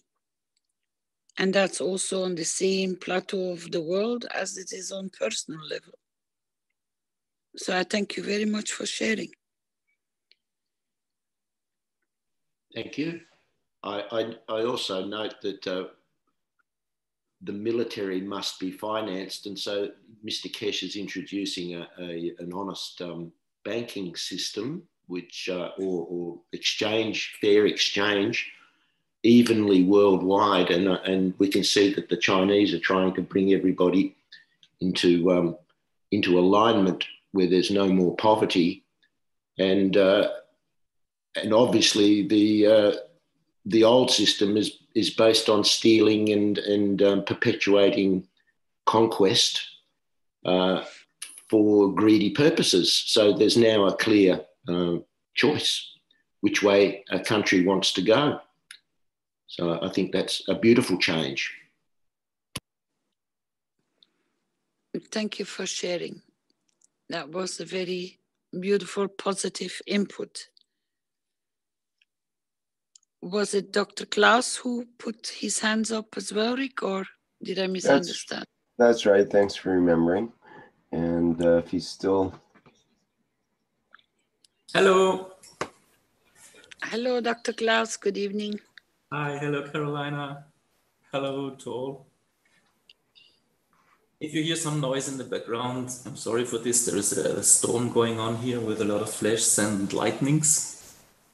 I always try to smile because you never know who is taking pictures.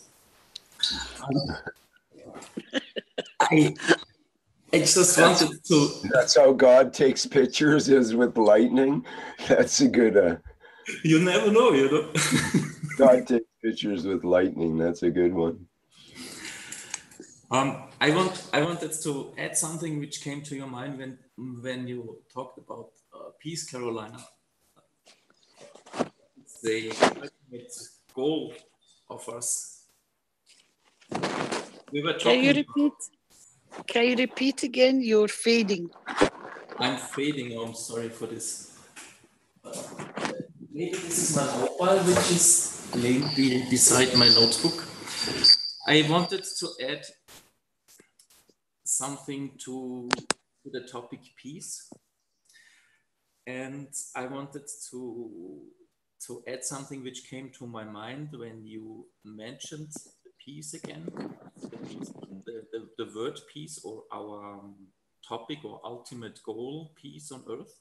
It came to my mind because we were talking about the soul. Can you come a little bit closer to your microphone, please?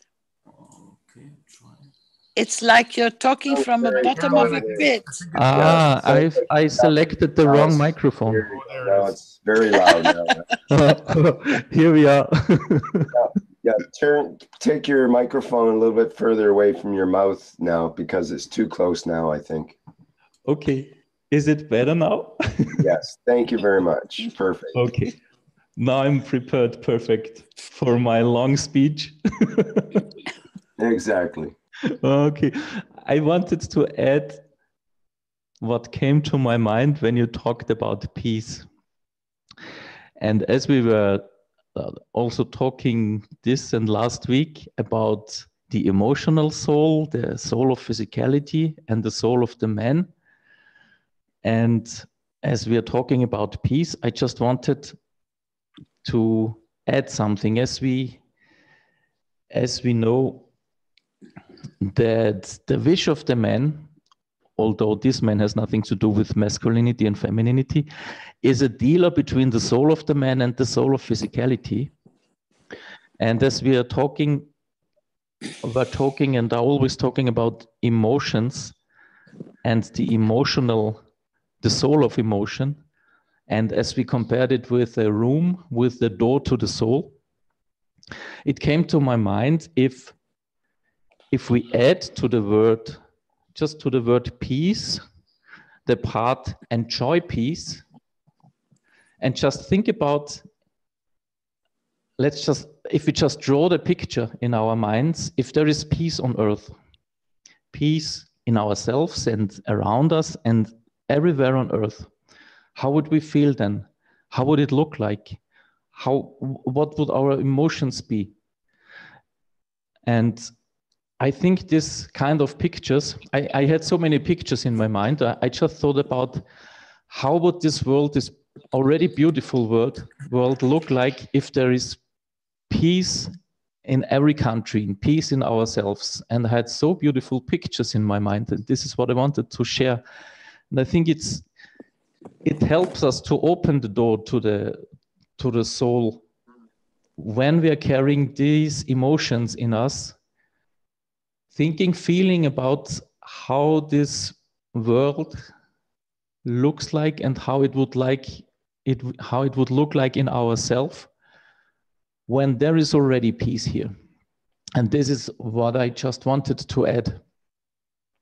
And there was at nearly the same time a flash going down, so I thought this is really kind of picture which was made here.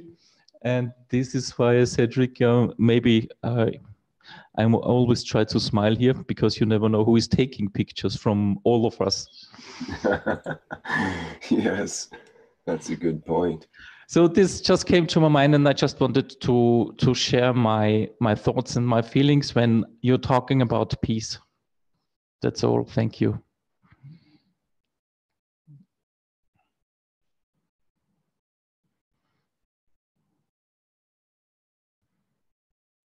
Okay, very good. Thank you, Klaus. And just as an aside here, I have to apologize for my earlier statement about the elephant and the lion cub, because apparently that story is fake. It was a fake picture from April 1st, April Fool's Day of this year, that was propagated by a nature conservatory or something that went viral, and I didn't pick up on that. So it was a fake story, but not to say that it could happen. And there certainly are lots of other real stories about such similar things occurring. Okay, is there any, I see Marie has her hand up here. So perhaps we can hear from Marie. Yes. Oh, I just promoted you to panelist, and probably that temporarily cut you off there.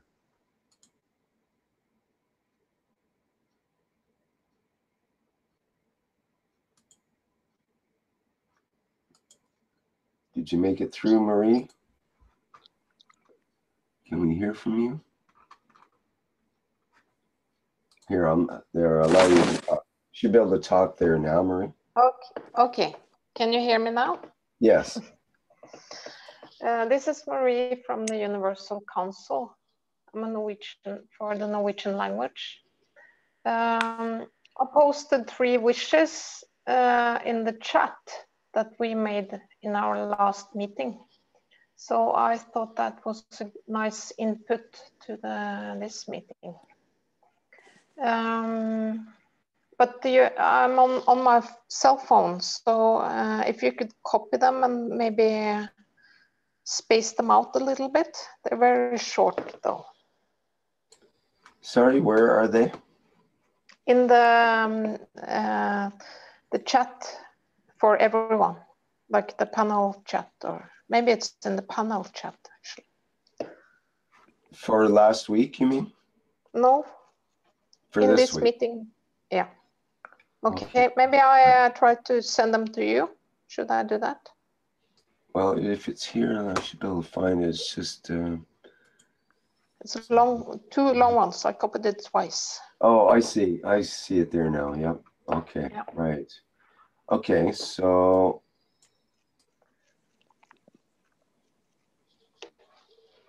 You want me to put that into the wishes then, I'm presuming?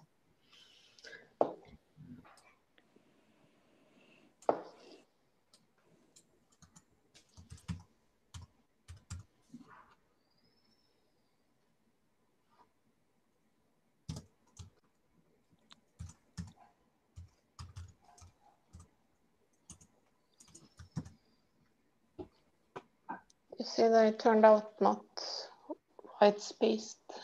Right, let me try to fix that.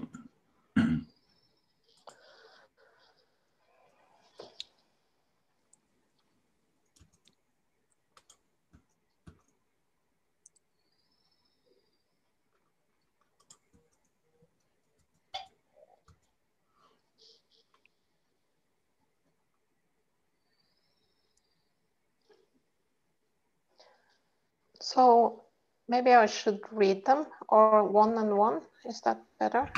Okay, is this the way you wanted to see it formatted, or would it? No, like to... I want the Universal Council to be on the end on each wish. Oh.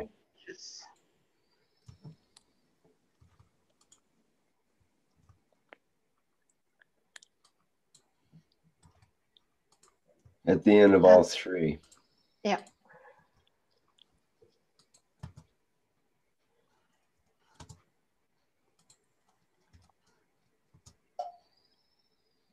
Kind of like that then. Yeah.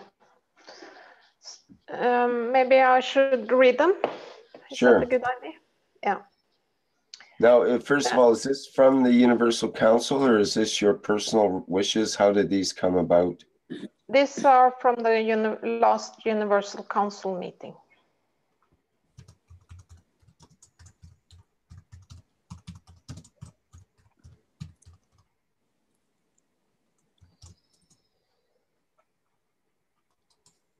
And I hope if there are other Universal Council members here, maybe help me out explaining them. Okay, great. Thank you. Go ahead. We give through our soul to the souls of one nation leaders for bringing about peace throughout the world, the Universal Council. We give through our souls for the successful realization of the Keshe Foundation factories across the world, the Universal Council. We give unconditionally from our souls for the wide acceptance of the Keshe coin globally, the Universal Council.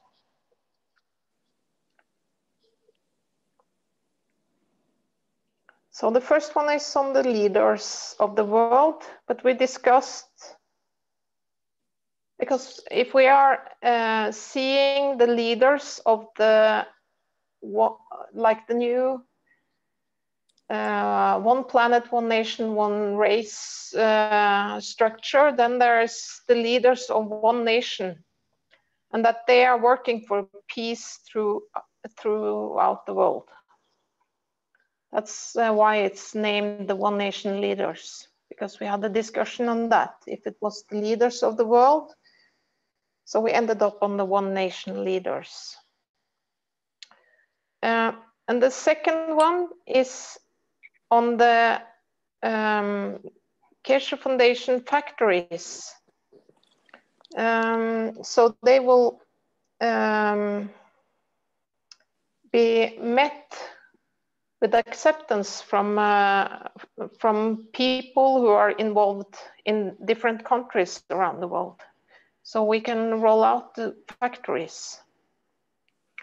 And the third one is about the Keshe coin, that will be accepted globally.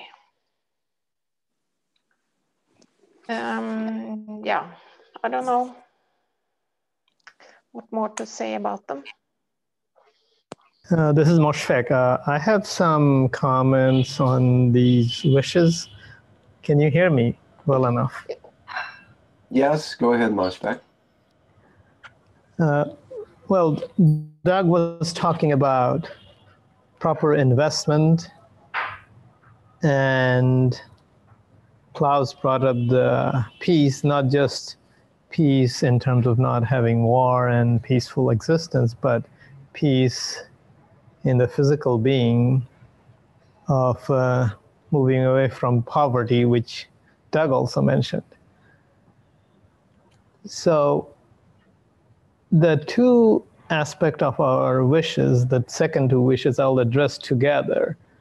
So the Keshe coin, in a sense, is this investment that China is pursuing using our current monetary system. But the intention behind are the same, of bringing people out of poverty, bringing peace, physical peace in a sense, to these all the people in the world. And so how does factories fit in this picture? This investment can go towards these factories. Now, factories, talking about factories and making them into a reality requires a few steps. One, of course, is the investment, be it using existing monetary system or Keshe coin. And in fact, probably both will probably work the best. Now, that's the investment in terms of capital expenditures and so forth. But in order to make factory real, there are additional things we have to do. As those of us who are involved in the Keshe Foundation, we know about this technology, but in order to have factories running, we have to have people who are capable of, enough people capable of taking this knowledge and turn them into things or physical products that will cause that will bring physical peace to our physical existence. Now, these people need to be available. So one of our tasks is to have these people ready for as the factories come into being. So one of the important aspect is to the education process everywhere on the planet, because the factories are going to be almost simultaneously everywhere. So this is a part of the preparation that has to be there before the factories can run. And this is a reality that we are not quite there yet, but those of us who understand enough about this Keshe technology, it is in a sense kind of time has come for us to engage in letting others know. And as we are seeing, as political environment is heading towards peace, the time is more ripe than ever before to engage in such an operation. And as we engage the resources or the investments in whatever shape or form will be available, or is available rather, because that's the choice we make in bringing these factories or investment Keshe coins into meaningful operation. So those who are interested and capable, and those who are not capable can become capable in conveying this science of technology to a larger group of people, so that wherever we may be on the planet, so that we can have the necessary preparation and done. And if we are prepared, the factories will come into being very quickly. And so it is, in a way, time for us to engage in having our friends ready for this operation. Yes, some of them will be more friendly than others, but nevertheless, we are in a position to do it right now. So I think those who are interested in being support members, this is a good time, and in a way, in various ways we can do it. Some of us are good with videos and TV, animation, and those kind of things. Those are some of those videos that have been made so far are amazing. So those kind of things, for those of us teach, are invaluable. And there are similar things that we can do to bring the investment and opportunity to bring physical peace. And physical peace is also very important in the sense of bringing it closer to the soul, the peace between the peace of the soul, because as those two come together, the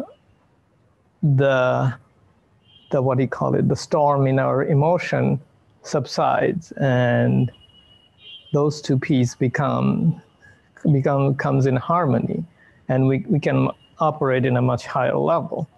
So the physical, at this point, having been so physical, this physical piece through factories, through investment, and our existing means is important step to bring that balance so that we can really move on to the operation at the soul level. So I think we are all talking in a very similar fashion. And the interesting part is that current events as they're happening are pointing towards this direction. So I think it is an opportunity for us to engage in a strong fashion in this direction so that we can make these factories and investments into a reality which is not only world peace in the sense of not having war, but peace in our physical existence, health, and emotional peace. And so that we can move to the next step. Anyway, thank you.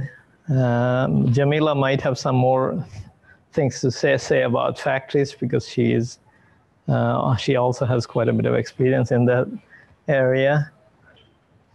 Thank you.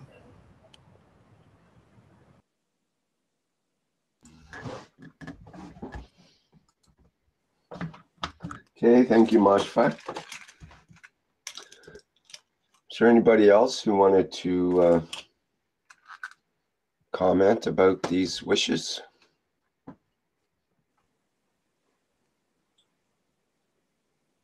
We do have Lawrence with his hand up as well here. Perhaps we can hear from Lawrence. Hello, dear friends. I'm Lawrence from Hungary. If you could speak a little closer to the microphone or adjust it, that would be good. It's very weak. Thank you, Lawrence. I hope it will auto adjust itself. I'm on the kids' playground, fittingly. And I wanted to talk firstly about the money system, and I wish that that the factories will be set up because the biggest factory is the Earth for souls. And the quality of the ganses that we produce as kids, as our offsprings, is very much influenced by the quality of the plates, the parents that are generating the conditions and environments. So firstly, in regards to the money, the present system with its interests-based logic is basically a curse. We consider the future as unstable, as less valuable than what we have in the present. So it needs to be changed so that the people who are living now in the present and have this kind of social contract with each other feel secure in terms of what the future will bring. Everything that what happens on Earth is basically depends on the decisions that we make with each other and how we behave with each other. So for the future, I wish that we will have a social contract, a quality of relationships that brings on peaceful beings and an environment where everyone can flourish. In relation to China, I think China is a very proven model in terms of how diverse people from different nations, different cultures, different languages can live together in harmony. And they have proven that they can manage billions of people in a safe and stable manner and sustainable manner. Whereas the Western culture that presently dominates the earth has, in my point of view, not really proven itself as sustainable in the long term.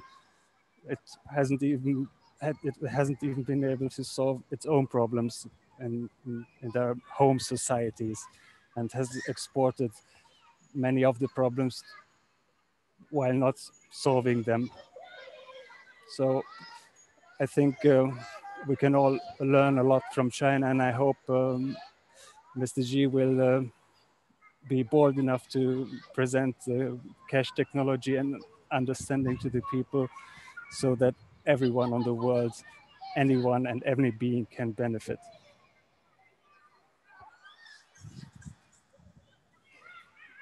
And regarding the technology, I think last teaching, Mr. Keshe has been telling us again about very deep secrets of our own being. As far as I've understood, we all are on the same line in a direct connection, direct magnetic connection with the Creator by our own being. We have that direct line, and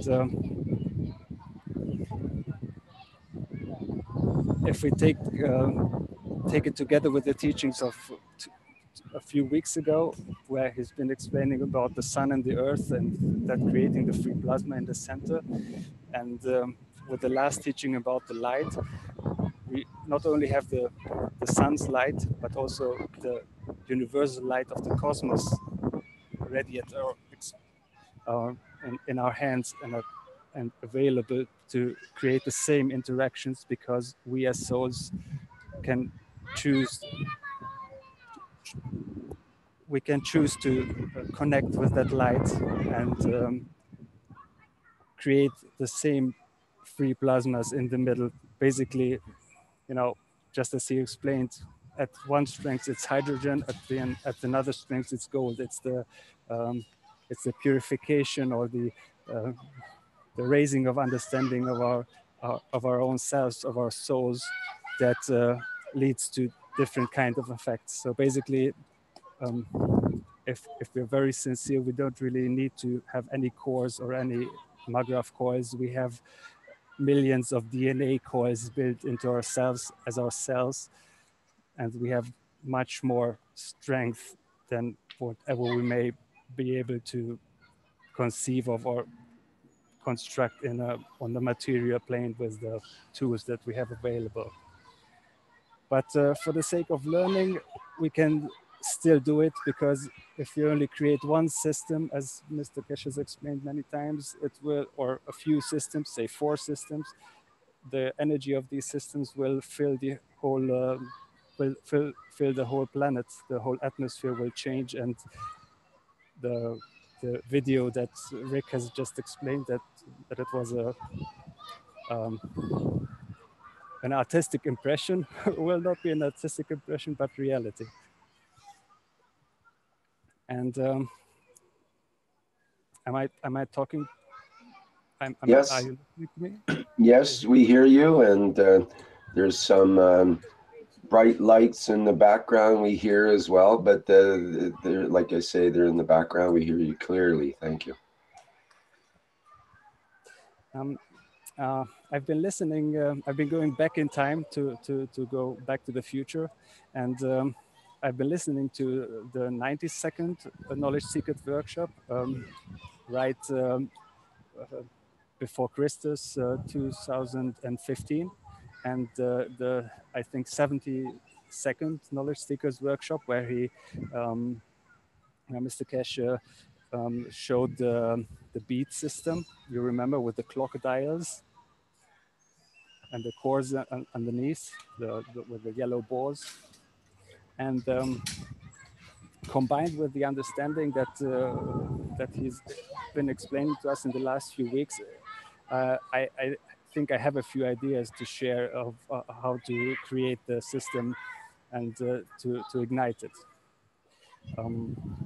He's been talking about this crystalline state of the plasma in the center of the star formation many times in the last few teachings, that the Chinese are at the verge of breaking through and like this creating the starship and the light and everything. So in the 90-second Knowledge Ticket workshop, he explains just the same system that we've been talking about, with the exception that he places Magrath coils in the center and cores or Magrath coils in the outside in the star of the star formation. And he explains that this setup will create a hexagonal field, which then links up and creates the free plasma as usual in the center of the star formation. And for the ignition of the system, he suggests in the 72nd knowledge secret workshop, the plasma capacitors. So firstly, because if we only use ganses, even he says in the 92nd, we shouldn't rotate the ganses because it's enough. Consider it like this. I'm a little bit too fast. The nano coating on the copper is a bunch of holes within the atoms of the copper. We have created an increased gap size in the nano layering, or with the nano layering. If we use different salts, we create different sizes of gaps within the nano layering. When we use the ganses themselves will have a certain size of gaps because of same or similar elements creating an automatic positioning with each other. Consider it like the drain of the water tub where we bath in, but with different sizes of drains, we'll have different speeds of flow with each other. And the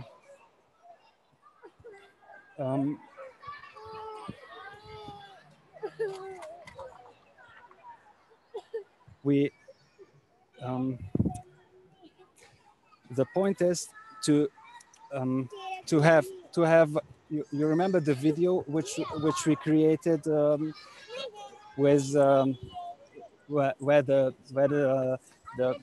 it was the first and one of the most basic videos in the space. We had a few orange size lights coming together and they formed the plasma.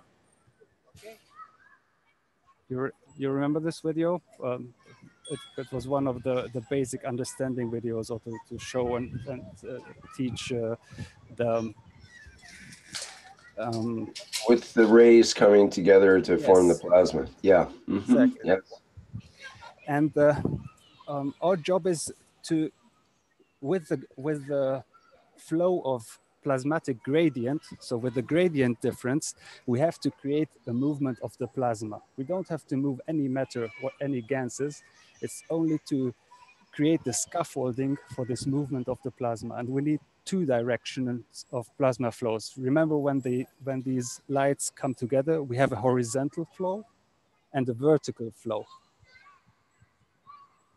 And the horizontal flow is the flow between the plasmas or the ganses and the base of the star formation.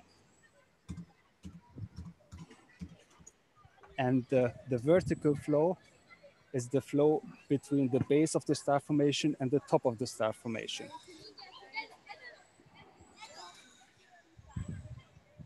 And if we don't move the ganses, it will take a lot of time to focus the plasma, to ignite the plasma, to have it have the sufficient gradients that in the center, the free plasma ignites itself and becomes the skin of the spaceship, or the light as we experience it. So we need the plasmatic capacitors to store a bunch of plasmatic energy. And then we need our wish, our will, our command that the energy is released into the system so that it focuses and compresses itself in the center in the free plasma. And I know it's YouTube and we're not supposed to show it, but you can look up a video from a guy named Marcel Vogel. He's been an IBM scientist in the 90s. He's an old guy. I think so. He's been working with crystals, because crystals and the resonation of crystals is the basic for any electronic circuit that we work with. But he evolved way beyond that kind of understanding, has been working with natural crystals, like big crystals. There's even a special crystal cut named from his name. And the video is called Master Vogel, Therapeutic Use of Crystals, Part 1. And from the minute 33 to about 40, about 7 minutes in the video, he explains how to clear a crystal and how to charge it with life energy. Basically, put your intention and your create a connection with a crystal. So firstly, when you receive a crystal from anywhere, you need to clear it because it's got stresses inside. And the way of doing it is to hold it between your two middle finger or the index finger, and then pulse your breath outwards. Firstly, fill your whole lung, and then pulse your breath. That's the kind of clearing. And when you want to fill the crystal, you hold it again with the same finger, but you put it into, not with your thumb and the middle finger, but you put it into the middle of your palm. And like this, you fill the crystal with your essence, with what you are. So basically, we have to do the same thing with our spaceship. Firstly, of course, we create the CO2 and the gases that we put in the cores with the intention of having a nice design. So we are creating a connection there, but whenever we want, we can create a new connection with any crystalline structure just by our wishes and intentions. And so the reason why I brought this up is because we have to be able to interface with the plasmatic capacitors to release their energy focused all at once into the center of the star formation to create the ignition. So we have a star formation, either with ganses in the cores, the usual gradient so that the bases feed each other, then the magnetical at the top so that they create the vertical core, and then we need plasmatic capacitors to turn on the engine. And to turn on the engine, we need to connect with our emotions and our will, just like we connect with crystals, because it's a crystalline structure that we're working on. And I think if we had 4 of these spaceships working on the flash of light, the whole Earth will also start receiving huge amounts of energies, which will then, balance any living being, anything on the Earth. Are you with me? Okay, thank you, Lawrence, for those ideas. Perhaps someone can put them into practice and see if we can actually come up with something according to those specifications. It's all in the previous workshops. There's thousands and thousands of creations in the previous workshops, though, Lawrence. You have to understand, Mr. Keshe has told us there are as many types of reactors, not just reactors, but types of reactors as there are stars in the universe. And that's the thing, is everybody has their own personal way of creating things, and everyone will be different in the way that it gets created in a way. But we can have common visions according to specifications like you've just laid out. And it's a synthesis of what you see could happen or needs to happen according to the input that you've gleaned from these workshops and so on, which is a huge amount of information. And you're very precise in the way that you are able to get this information and put it into something that we can conceive of. So thank you for your ability to do that. It's really good. And hopefully that will inspire someone to build a system according to what you say. But the thing is, every word has different meanings, and people will take, just when you say even just something simple like CO2 GANs, all of a sudden, is it the same CO2 GANs that I make that someone else makes, and is it under the same specifications, and so on and so forth. There's a lot of complexities that inevitably come into the formula when it actually comes down to the building and the physicality of these systems.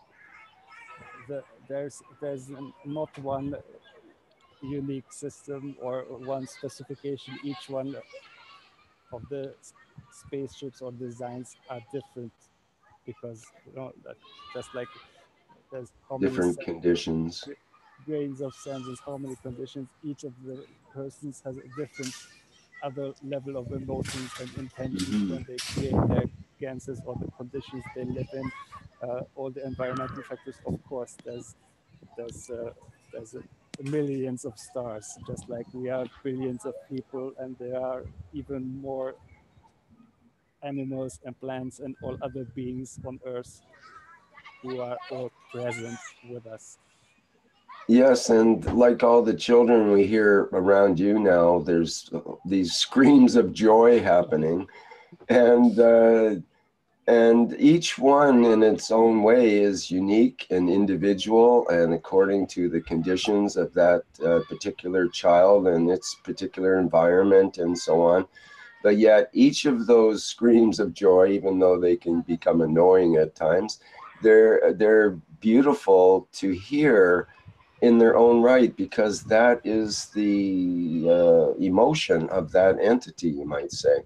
And each one is beautiful, even if it may be harsh at times, or maybe not something we like to listen to our particular selves, because we're older and we, don't like to listen to kids anymore, or whatever the attitude that might happen to come up, is irrelevant, because the emotion is there, and that's what's present, and that's what becomes beautiful in itself, just because it is an expression of the soul, essentially, and its interaction with this physicality world that we live in. So we can see that all these different types of spaceships that will inevitably be created through this process will each be a jewel to behold, you might say. Some you might go, whoa, I don't, it's like we look at some cars and go, oh, I don't like that model of car. Oh, what an ugly car, what an ugly color. Why would someone choose that color? But to them, it's beautiful. It's an expression of them. And, it's in whatever way, it's, we have to learn to accept all colors and shapes of vehicles, you might say, and in the way that we'll have all kinds of reactors, all kinds of spaceships. And in fact, we already do. Look at all the 7 billion of them on the planet. Yes, and the whole point of this teaching, or this line of teaching, is to optimize the factory. We're in a soul factory. Each new generation has a higher level of understanding of how this whole system works. And as far as I understand, Mr. Keshe has come here to fix a lot of bugs, maybe create the optimal version of Soul Factory, so that future generations of stars that are born here on Earth will have even more light and will be even more open to share, and more crystal clear in terms of what they share and how they share, so that even more people will enjoy the planetary system, universes, and everything else that they create in unison. So we are here now to put oil on the fire and accelerate the process of creating the nano coating in terms of social structure that helps generating even more potent gases, as we call them in our little boxes. Okay, very good. Thanks. Thank you very much. Sorry, Rick. As you have been going back through teachings, I would like Flint, if he's available, to inform the public, especially our students, that there were teachings missing from Mr. Keshe shortly after the accident of Fabio and Naomi. And they have been located and they have been uploaded. So there is a huge amount of extra knowledge that now has come to be available to the students. So if Flint could share exactly what kind of teaching numbers have appeared in the private teachings, so that the students can go specific to find them if they have any interest in them, that would be very nice. Yeah, that was since the 2 weeks in September. Lawrence, is it possible to close your microphone, please? Yes, I'm on it. Thank you. The ones that were, I should say, not appropriately uploaded to the database were September like 15th to 30th of 2015, though. Those are the 2015 recordings. Now, Fabio was killed in June of 2016. So you're saying there's missing teachings after June of 2016? 6th of July. July of 2016. Apparently, Jalal has found one which was not loaded, and he had a conversation with you that they would be uploaded. And there is a lot of knowledge in those teachings, opening up nano-coating, positioning, why they should be there. I followed part because Jalal shared about 25 minutes of a certain one. And if you can even scan through the whole time period of the period of Fabio after that, or shortly before, there might be still a lot of information that can, and then I would like you to maybe to release to the students or to the teachers, or where they are available, the ones which were not completely or fully uploaded, please.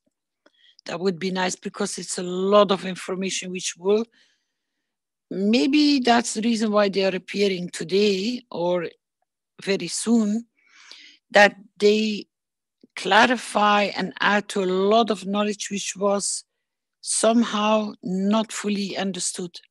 You know, it's like a spark you get. Wow, I can now connect this with that, and I can connect that with this. And when I heard this gentleman just speaking, it just brought memories back of what Jalal showed us. And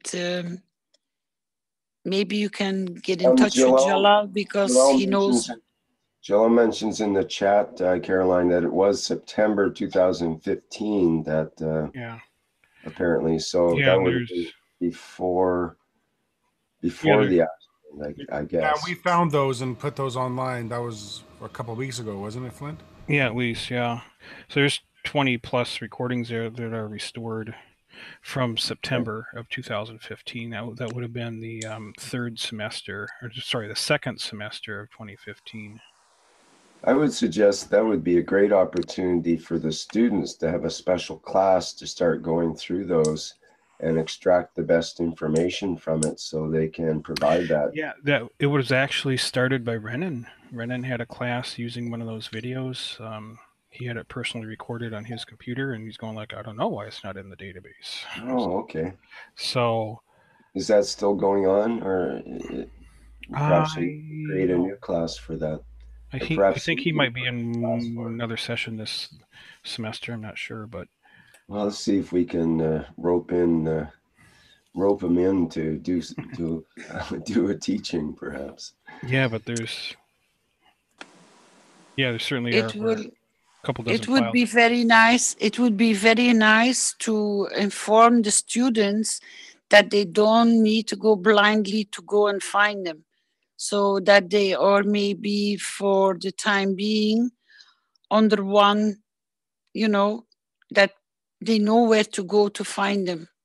They're at the bottom of the semester 2015 folder in the portal. Okay. So students. Semester 2, 2015. It starts everything in September. Okay, maybe you can type it out somewhere that people can copy it, that they don't, if they can't write it down, or they don't have. Put in the private class group.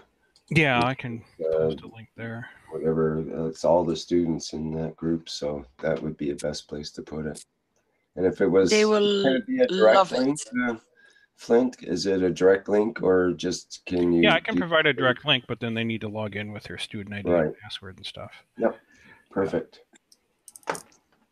So people, I really, really, really try to entice you to become a student, because you have access to all these beautiful teachings, and we are still getting more and more surprises of what is more there to learn, and they are amazing, those teachings. They're really amazing.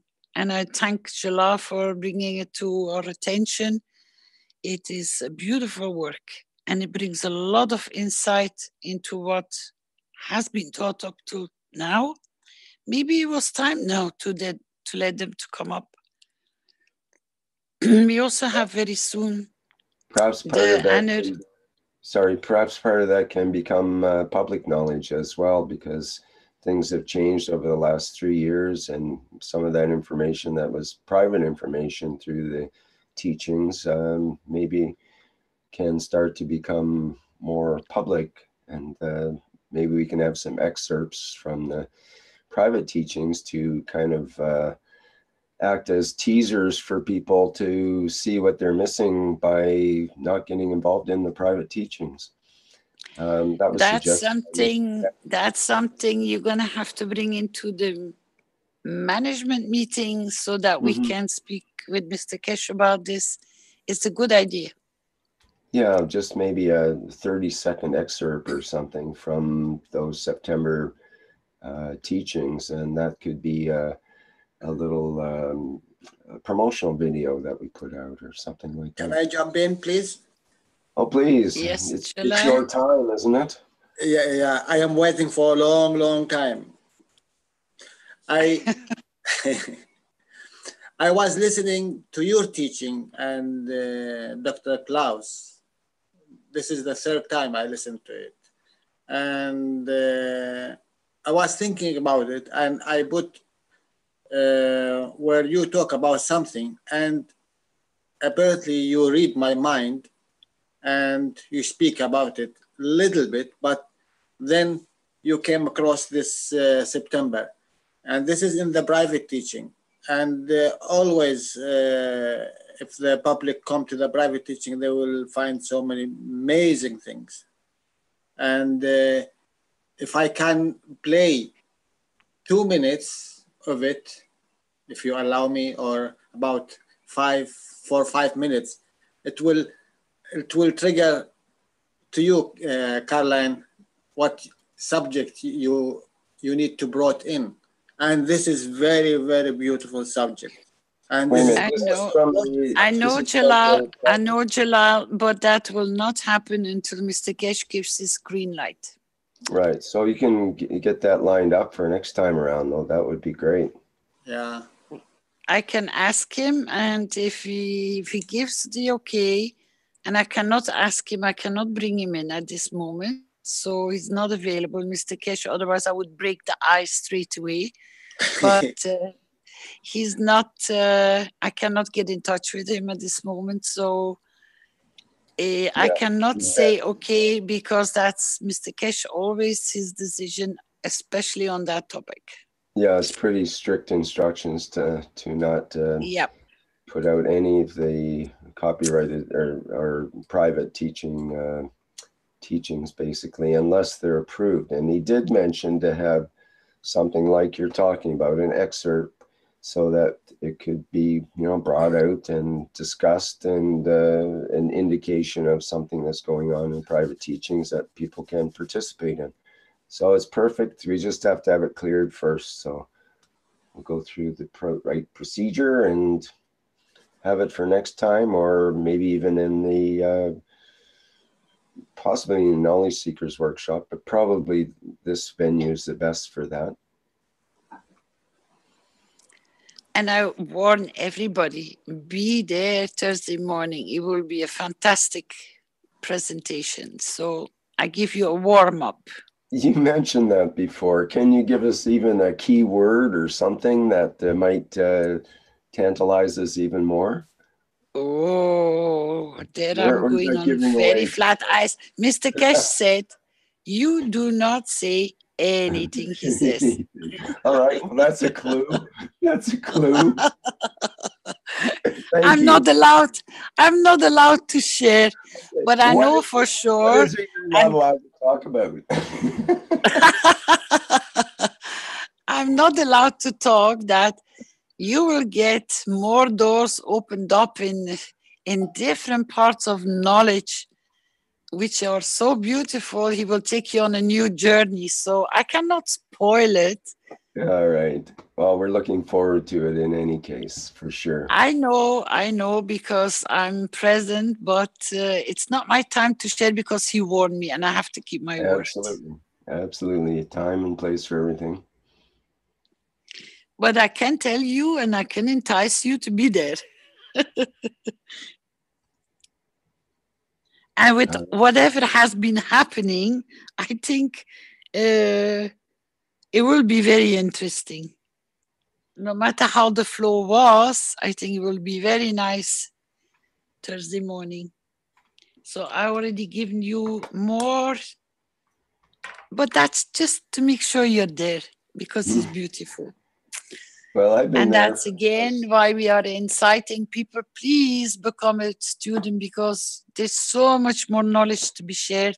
And now there has been an extra edition which wasn't there before. And we're going to be celebrating Fabio's life on the 6th of July, which is very soon. And the team are working to make it a beautiful journey, because his soul has taken a beautiful journey. And Naomi is really on a really big journey, and she is changing so beautiful. And you will see her most probably on that celebration, depending on Giovanni, what more he wants to share. But she's taking the shape back of the Naomi we used to know, but in a more mature way. She is absolutely looking gorgeous. I've seen some short videos and it's beautiful, but I leave that also to Giovanni to share with you.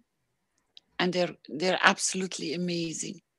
Where she has come from and where she is today, I cannot call it any different than a miracle. And that's the only word we are using in our language to point out how beautiful it is. It is astonishing what she has achieved and what her father and the family has been able to, with the knowledge and the support of Mr. Keshe, it would have not been possible.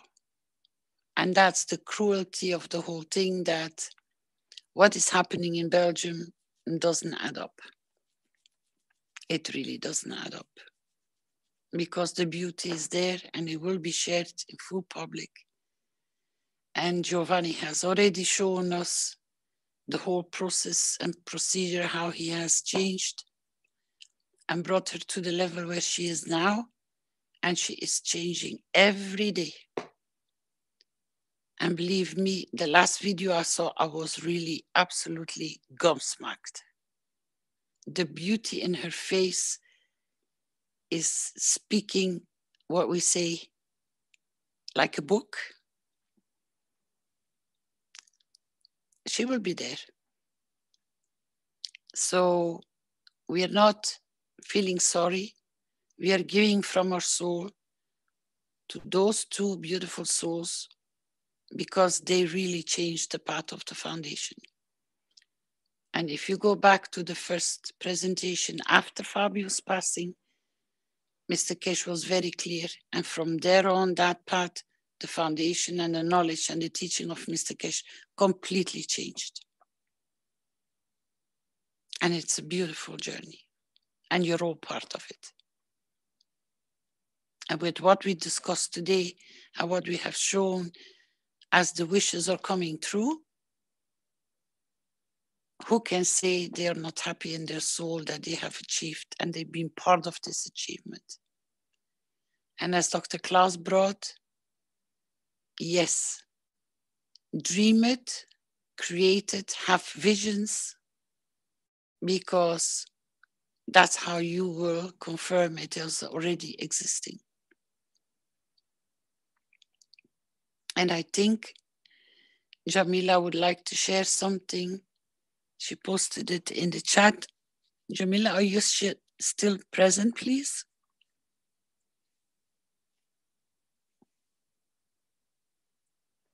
Are you able to speak, Jamila?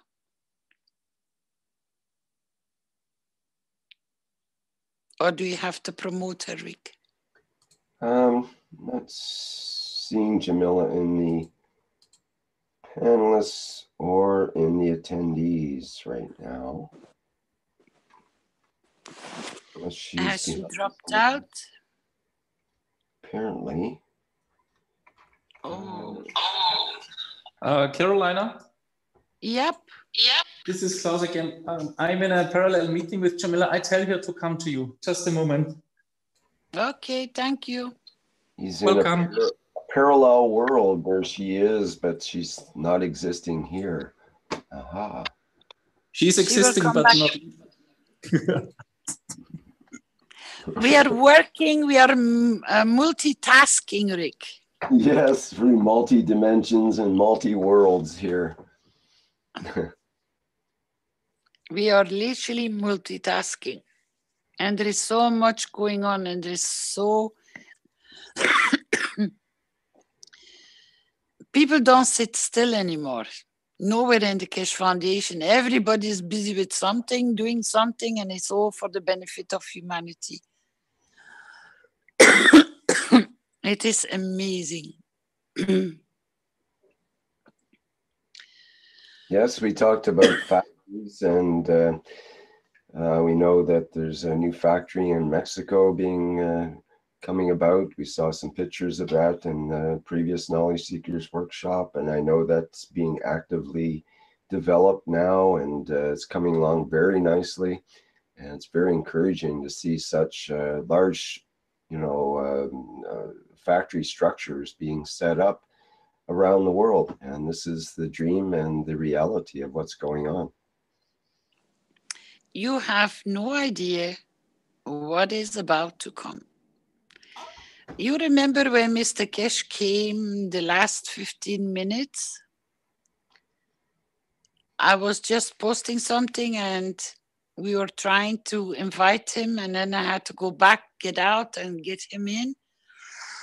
Yeah. He shared what was in its, how can we say, coming. And he said, I used to receive kadoches on soul level. Now the kadoches are just appearing in matter state. Things are just appearing, connecting, growing, facilitating. He says, I'm receiving so much and it's just all falling into place.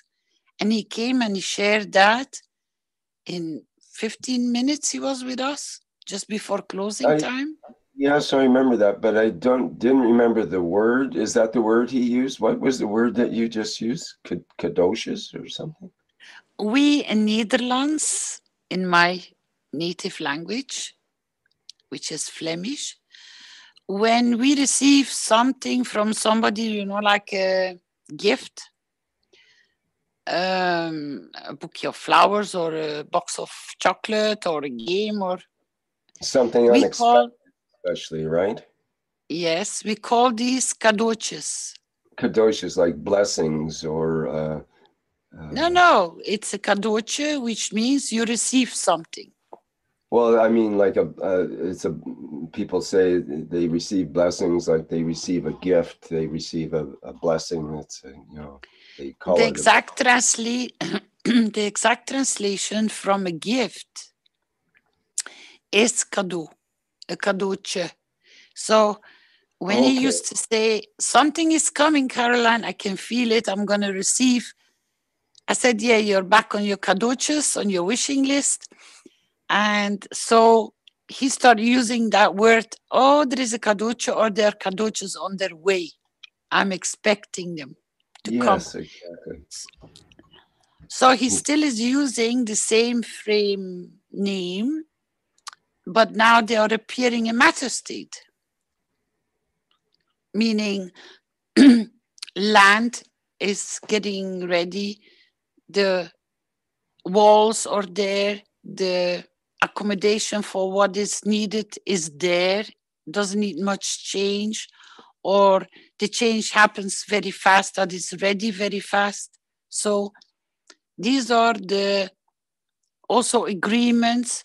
These are all gifts, but he names them kadoches from at the beginning when he used to receive information on soul level or something opened up to make it to connect to something else, we used to call them kadoches.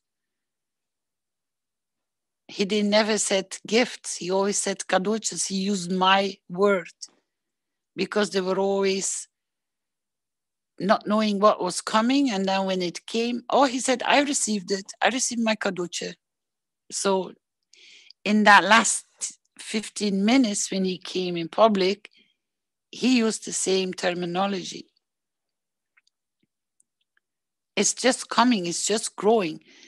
This is now with what we just discussed at the beginning of this presentation, with what a beautiful gift the world has received. It's not United States. It's the whole world has received a gift from all those which were intervening for United States to reposition itself to become a peaceful nation. So the wish has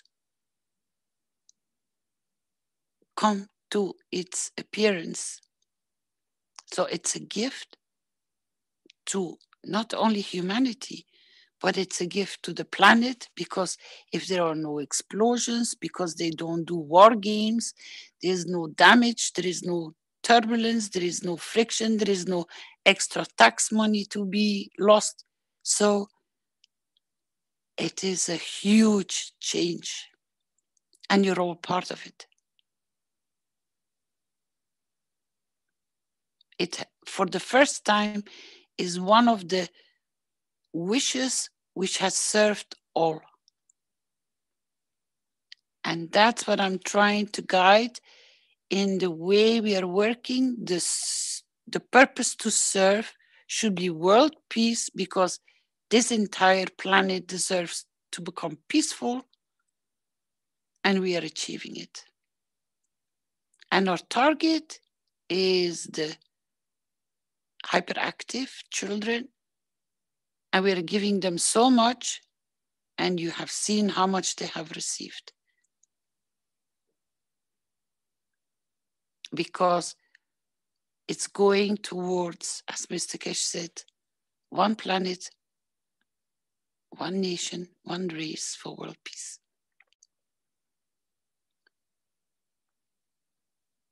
It's already in the making. We're still going to have a few hyperactive children, but that's fine, because we are going into a maturing process as well, which is beautiful. And that's the confidence which we are all gaining by going through this process. Because once you understand the process and once you gain that confidence, nobody can push you off that rock anymore, can it? So the Kaduches are coming, and more will come, and you will receive more on Thursday.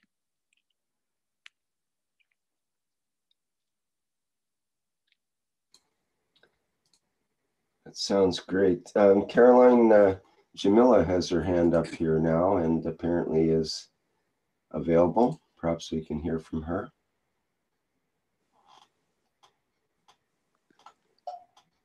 Hi, Caroline. Hi, Jamila. I'm sorry, I was in the meeting.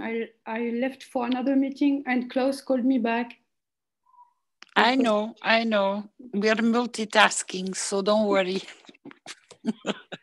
Yeah, so do you have a question for me?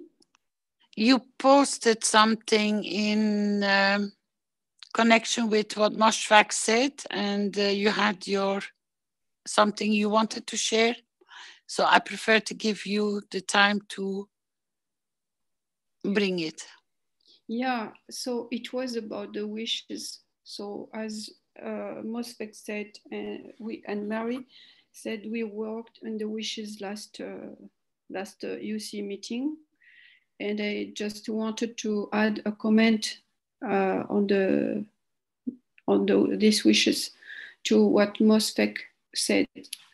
So I just wanted to say that another aspect of our wish was to elevate the souls of all people in the world.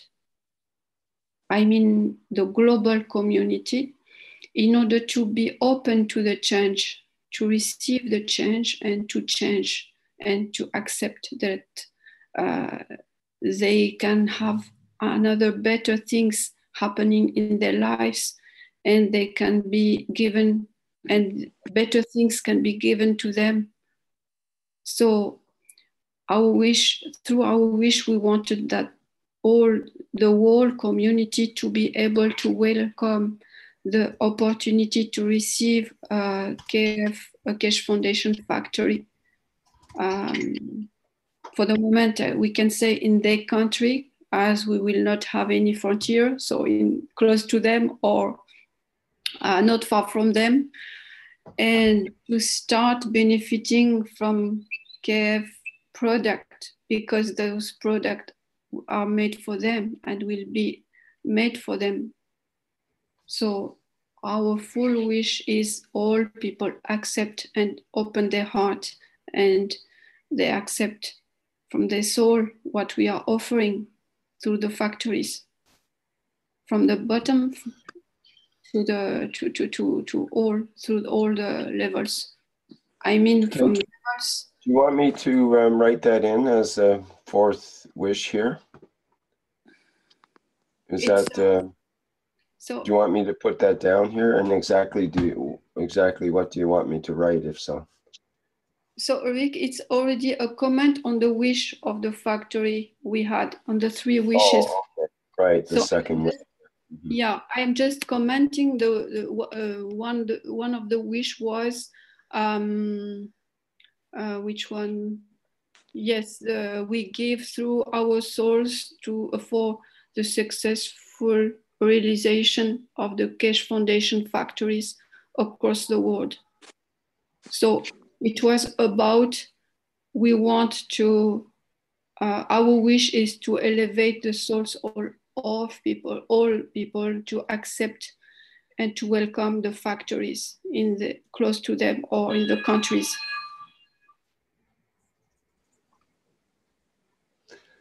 Okay. So do you want me to modify that statement to say we give through our souls to elevate the souls of all people? No. Do not modify the wish. The wish is already here and accepted by all the UC members. I am just adding to the comment. Yeah, so I'm commenting that how we discuss the wish and how we raise the wish written in this way by all the members. We were discussing that the factories we want, and we are targeting to open the factories to the countries. And we are wishing that people can accept and welcome them.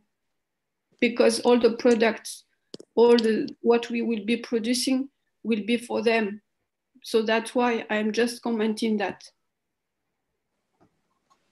It's not another wish, it's a comment of this wish. The most important is this one.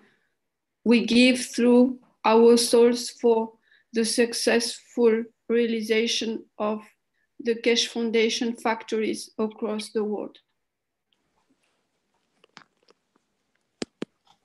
So that's Okay, it. thank you very much. Thank you all. Thank you. Thank you, Jamila. Rick, can I do screen share? I would love to bring a wish back, which I think with what I have noticed in public, I think this wish will be acknowledged that this is something else that we are achieving. Just give me 1 second to bring it up. I just tried to make it very clean.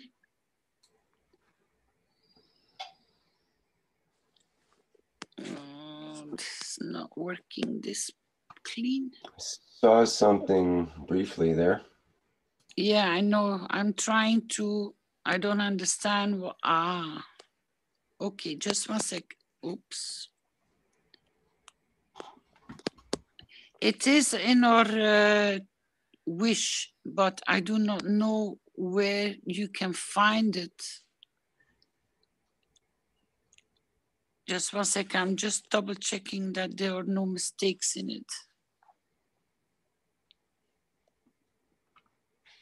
It should be now more appropriate to share. Just 1 second, I'm gonna try again, I'm sorry. And I'm going as fast as I can.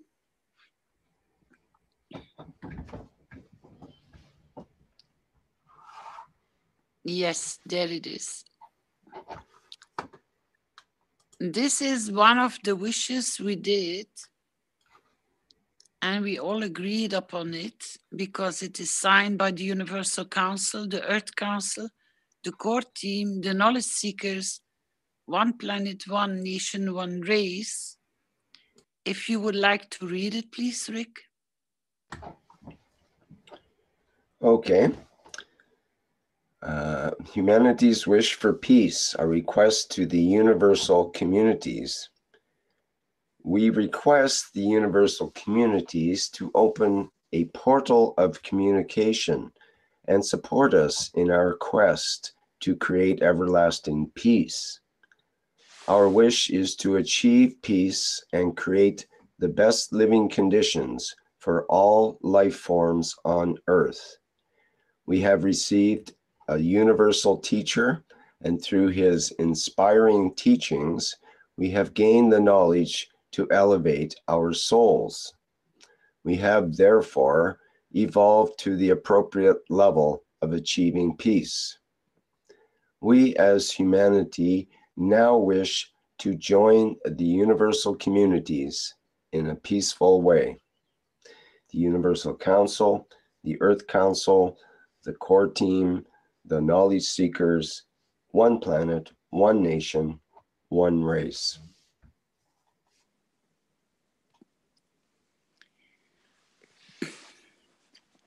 Thank you, Rick. We have a lot of confirmations in this wish already. We have acknowledged it, and it's on the table. It is in the making, and it is in the process, and it is in the confirmation. And with the events worldwide, and they're circulating. On some we can comment, on some we cannot comment. The time will come that actually is not in the time is already there, that you will see more and more that the universal community is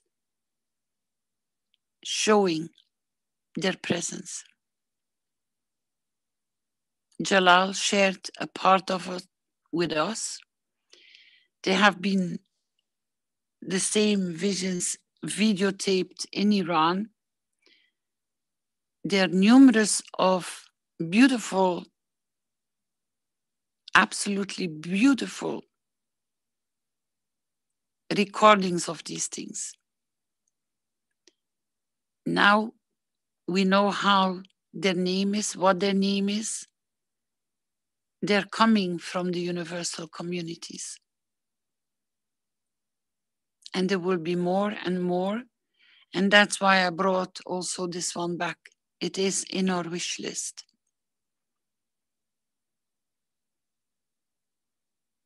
But it's nice now and then to go back and remember we invited them with all our heart and all our wishes, because that's also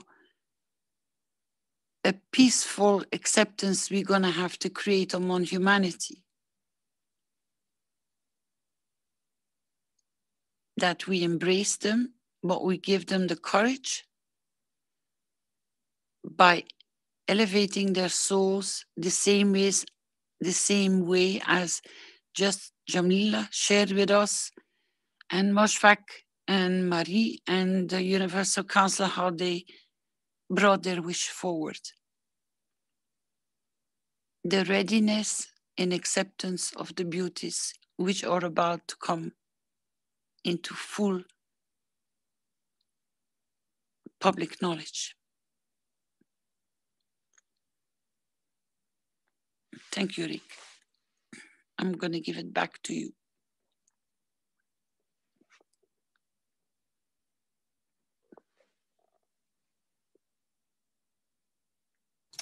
Okay. We're coming up on, what, 3.5 hours here or something. So we probably want to start wrapping things up. But open to any comments or suggestions from anyone that might like to do so at this point in time. Thank you for that that offering there, Caroline. That was very refreshing to read, actually. Very powerful words.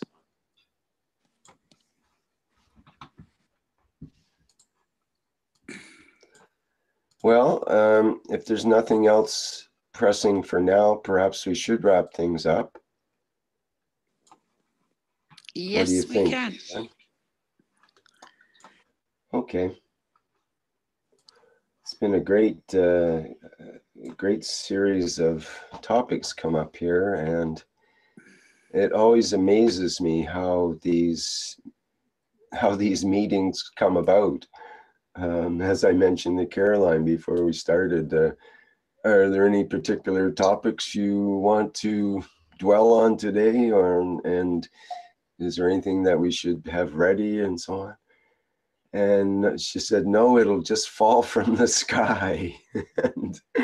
and sure enough, it did. And it was all blessings that fell from the sky. So thank you very much, Caroline, for all of the blessings today, and for everybody who contributed to this blessing of a workshop.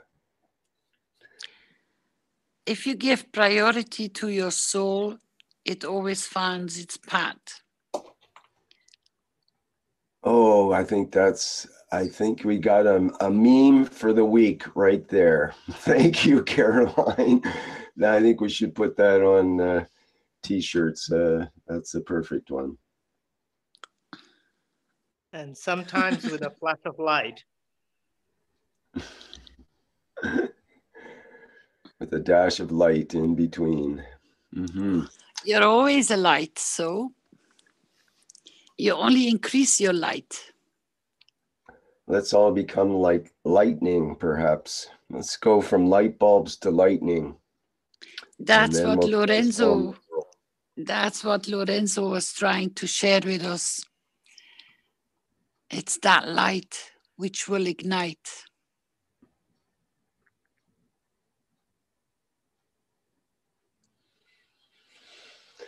Okay, very good. On that note, that will wrap up the 42nd One Nation, One Planet, One Race for World Peace for June 12th, 2018. As usual, thank you everybody for attending. And I think Flint has a video for us to go out on here.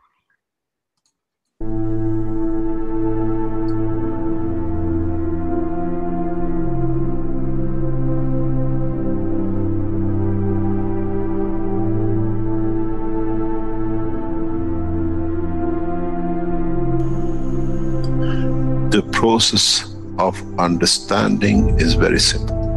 The process is, as I explained last time, I explained more in detail. We are created out of the rays within the center of the universe.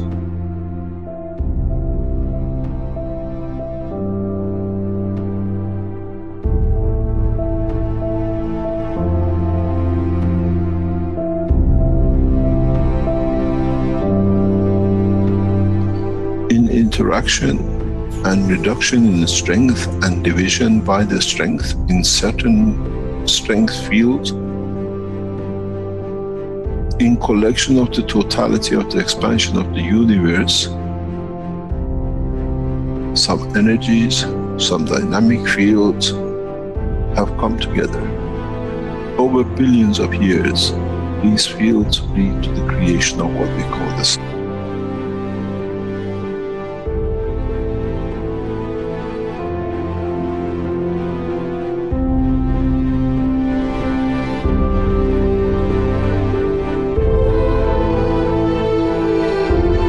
Where the plasma gathers together.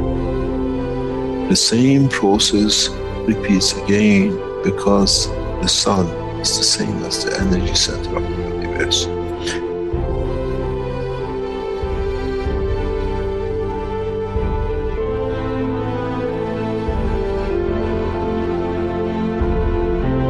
Now, the heavier, the larger amount of the energy which is collected in this span of the universe, we call the sun, that irradiates out, does the same thing again.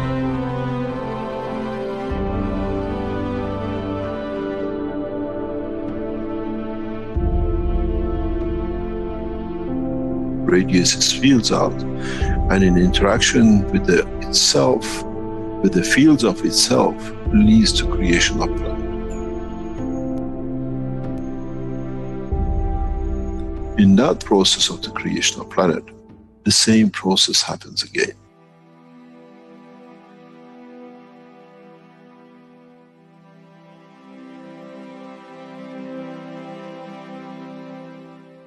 In the interaction of the fields of the earth with its environment and cooling and exchange with the strength of the other things in the environment of the space of the solar system, leads to creation of man, cell, matter state.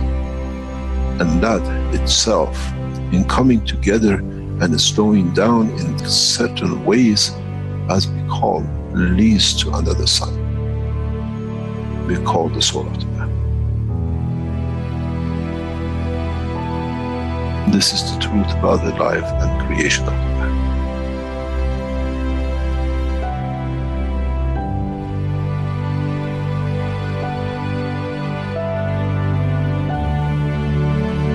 But if the soul of the man can understand and absorb and be correct with his conduct, he can become the strength of the fields and carry the strength of the field of the planet which came to his creation. And if the soul can understand with the same process, can interact, can be correct, can absorb with itself the totality of the strength of what it needs, he shall become the sun.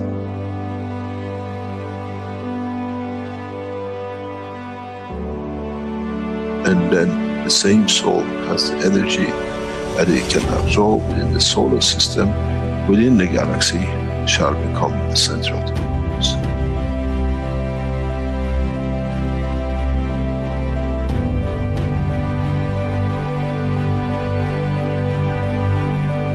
earth, we call it the rain, come from and goes back to.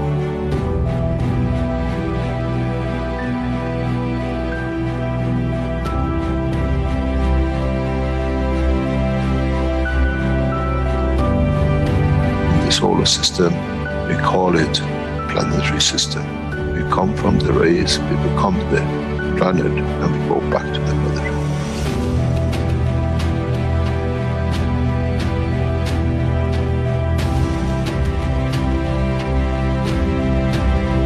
The same thing happens with the galaxies, with the solar systems, which they get absorbed back in and they chewed up back into the universe.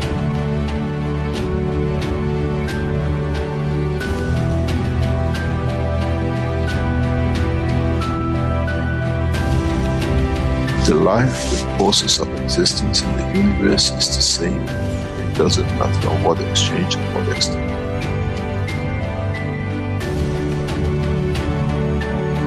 So, what is the man fighting for? Why do we fight for something which has come from the point of the creation, and in the process it goes back to the creation?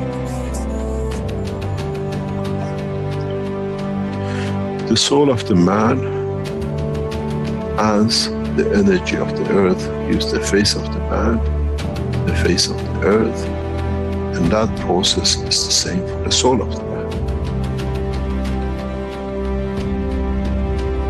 Our soul, in reduction in strength, in interaction with the emotion of the field of environment, leads to manifestation of the existence of the man. But once it's completed, does it need the face? Or can it be and becomes free from it, what we call the soul of the man, to be free and detached from its existence?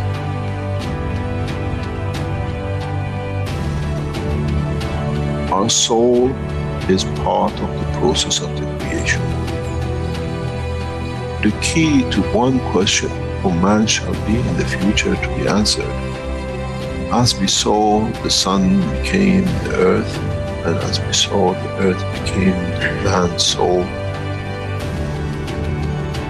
what would be the destiny of the soul of the man now becomes free at the point of departure from physicality.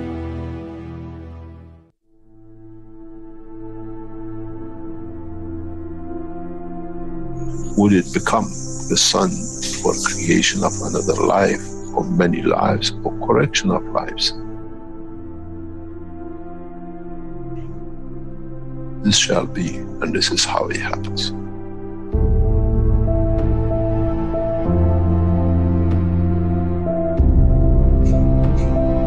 When you create a soul which is not correct, which is misconduct by itself cannot give, you lead to the creation of this next cycle of creation, which has started the wrong way, the wrong strength.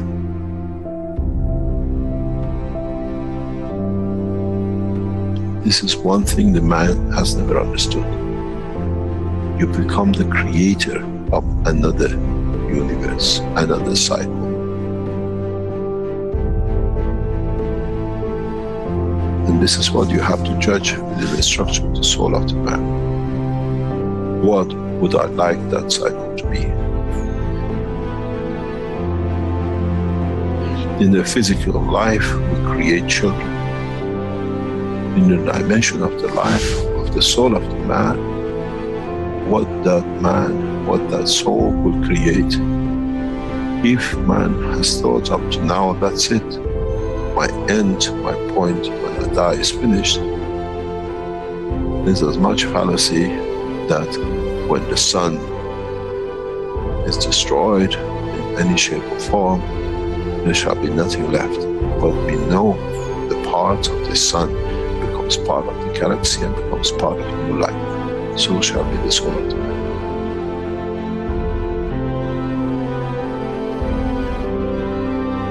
The judgment of the man has to be according to what he sees the future his soul can conduct to be.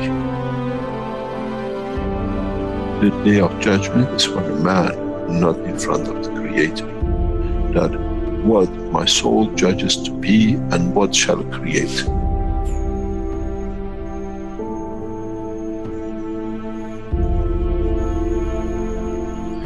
Man never understood and shall never understand till can solve this dilemma within itself.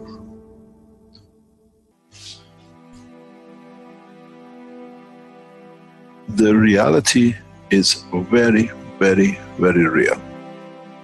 And that is, as we've seen, the energy of the galaxy become the sun, the energy of the sun has become the earth, and the energy of the earth has become the soul of the man.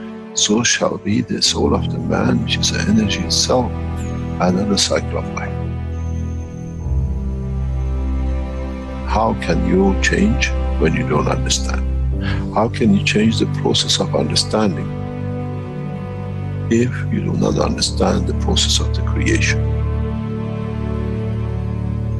Do we need to extend the understanding of the man that what is the future he brings?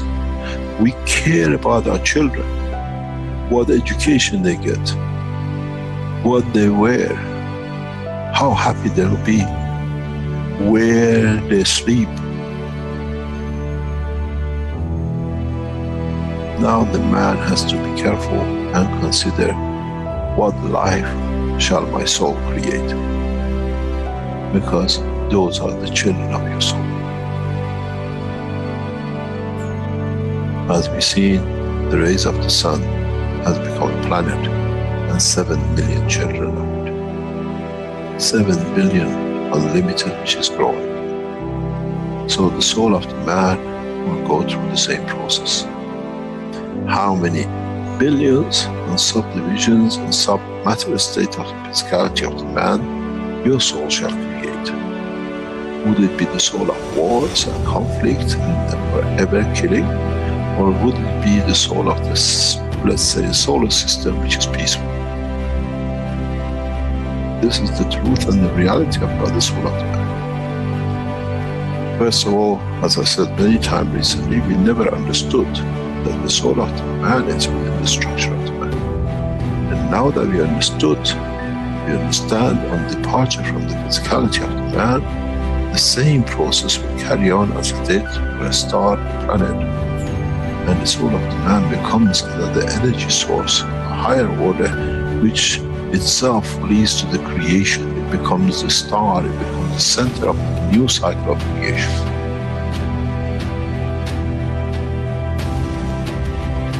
This is what the human race has to understand. The cycle actually starts from the point of death and not finishes at the point of death. In so many ways, if one understands, is as the dusts, specks of dust came together to make the earth in the solar system, so has the specks of the atoms has come to be the creator of man. And the essence of the creation of the specks of dust on the solar system has led to the creation of man. So shall be the fields from the soul of the man which lead to creation of another cycle of life. What kind of life man would like to have to be created by his soul? This is the day of judgment.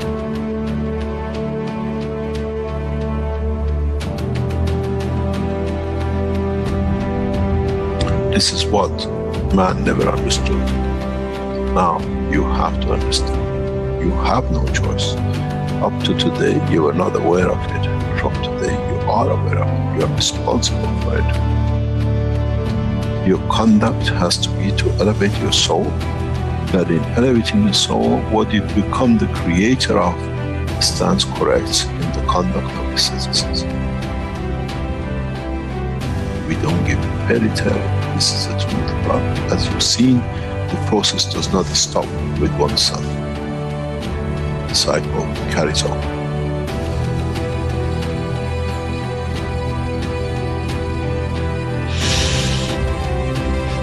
It's very interesting in how humanity now knows in fact to handle the fact. It'll take decades for man to understand, and then you understand those who become the tools of war, the tools of conflict.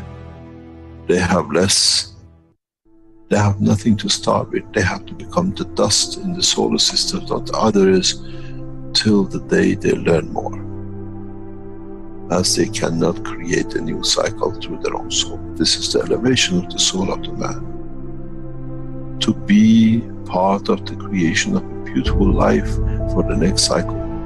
When you don't have it, you have to become another cell in the body of the structure of the bigger, for you to be just there that you can done when you could have been the soul of the man.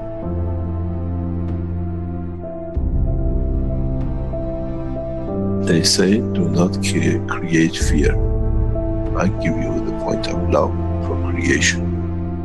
If you cared about your children on this planet to have the best, your true children come out of your own soul in the coming time.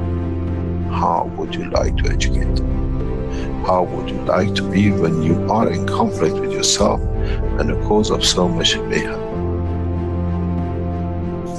This is the truth, and the man will take a long time to understand, as now that we understand the soul of the man is an operator for the creation of the future extent of the life of the man. Whatever is gathered by the soul at the end becomes his point of reference of his own creation of his own dimension.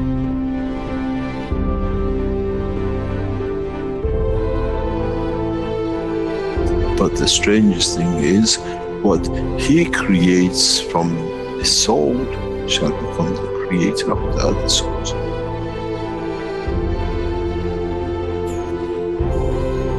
This is the beauty about the creation, and one understands it, understands no limitation.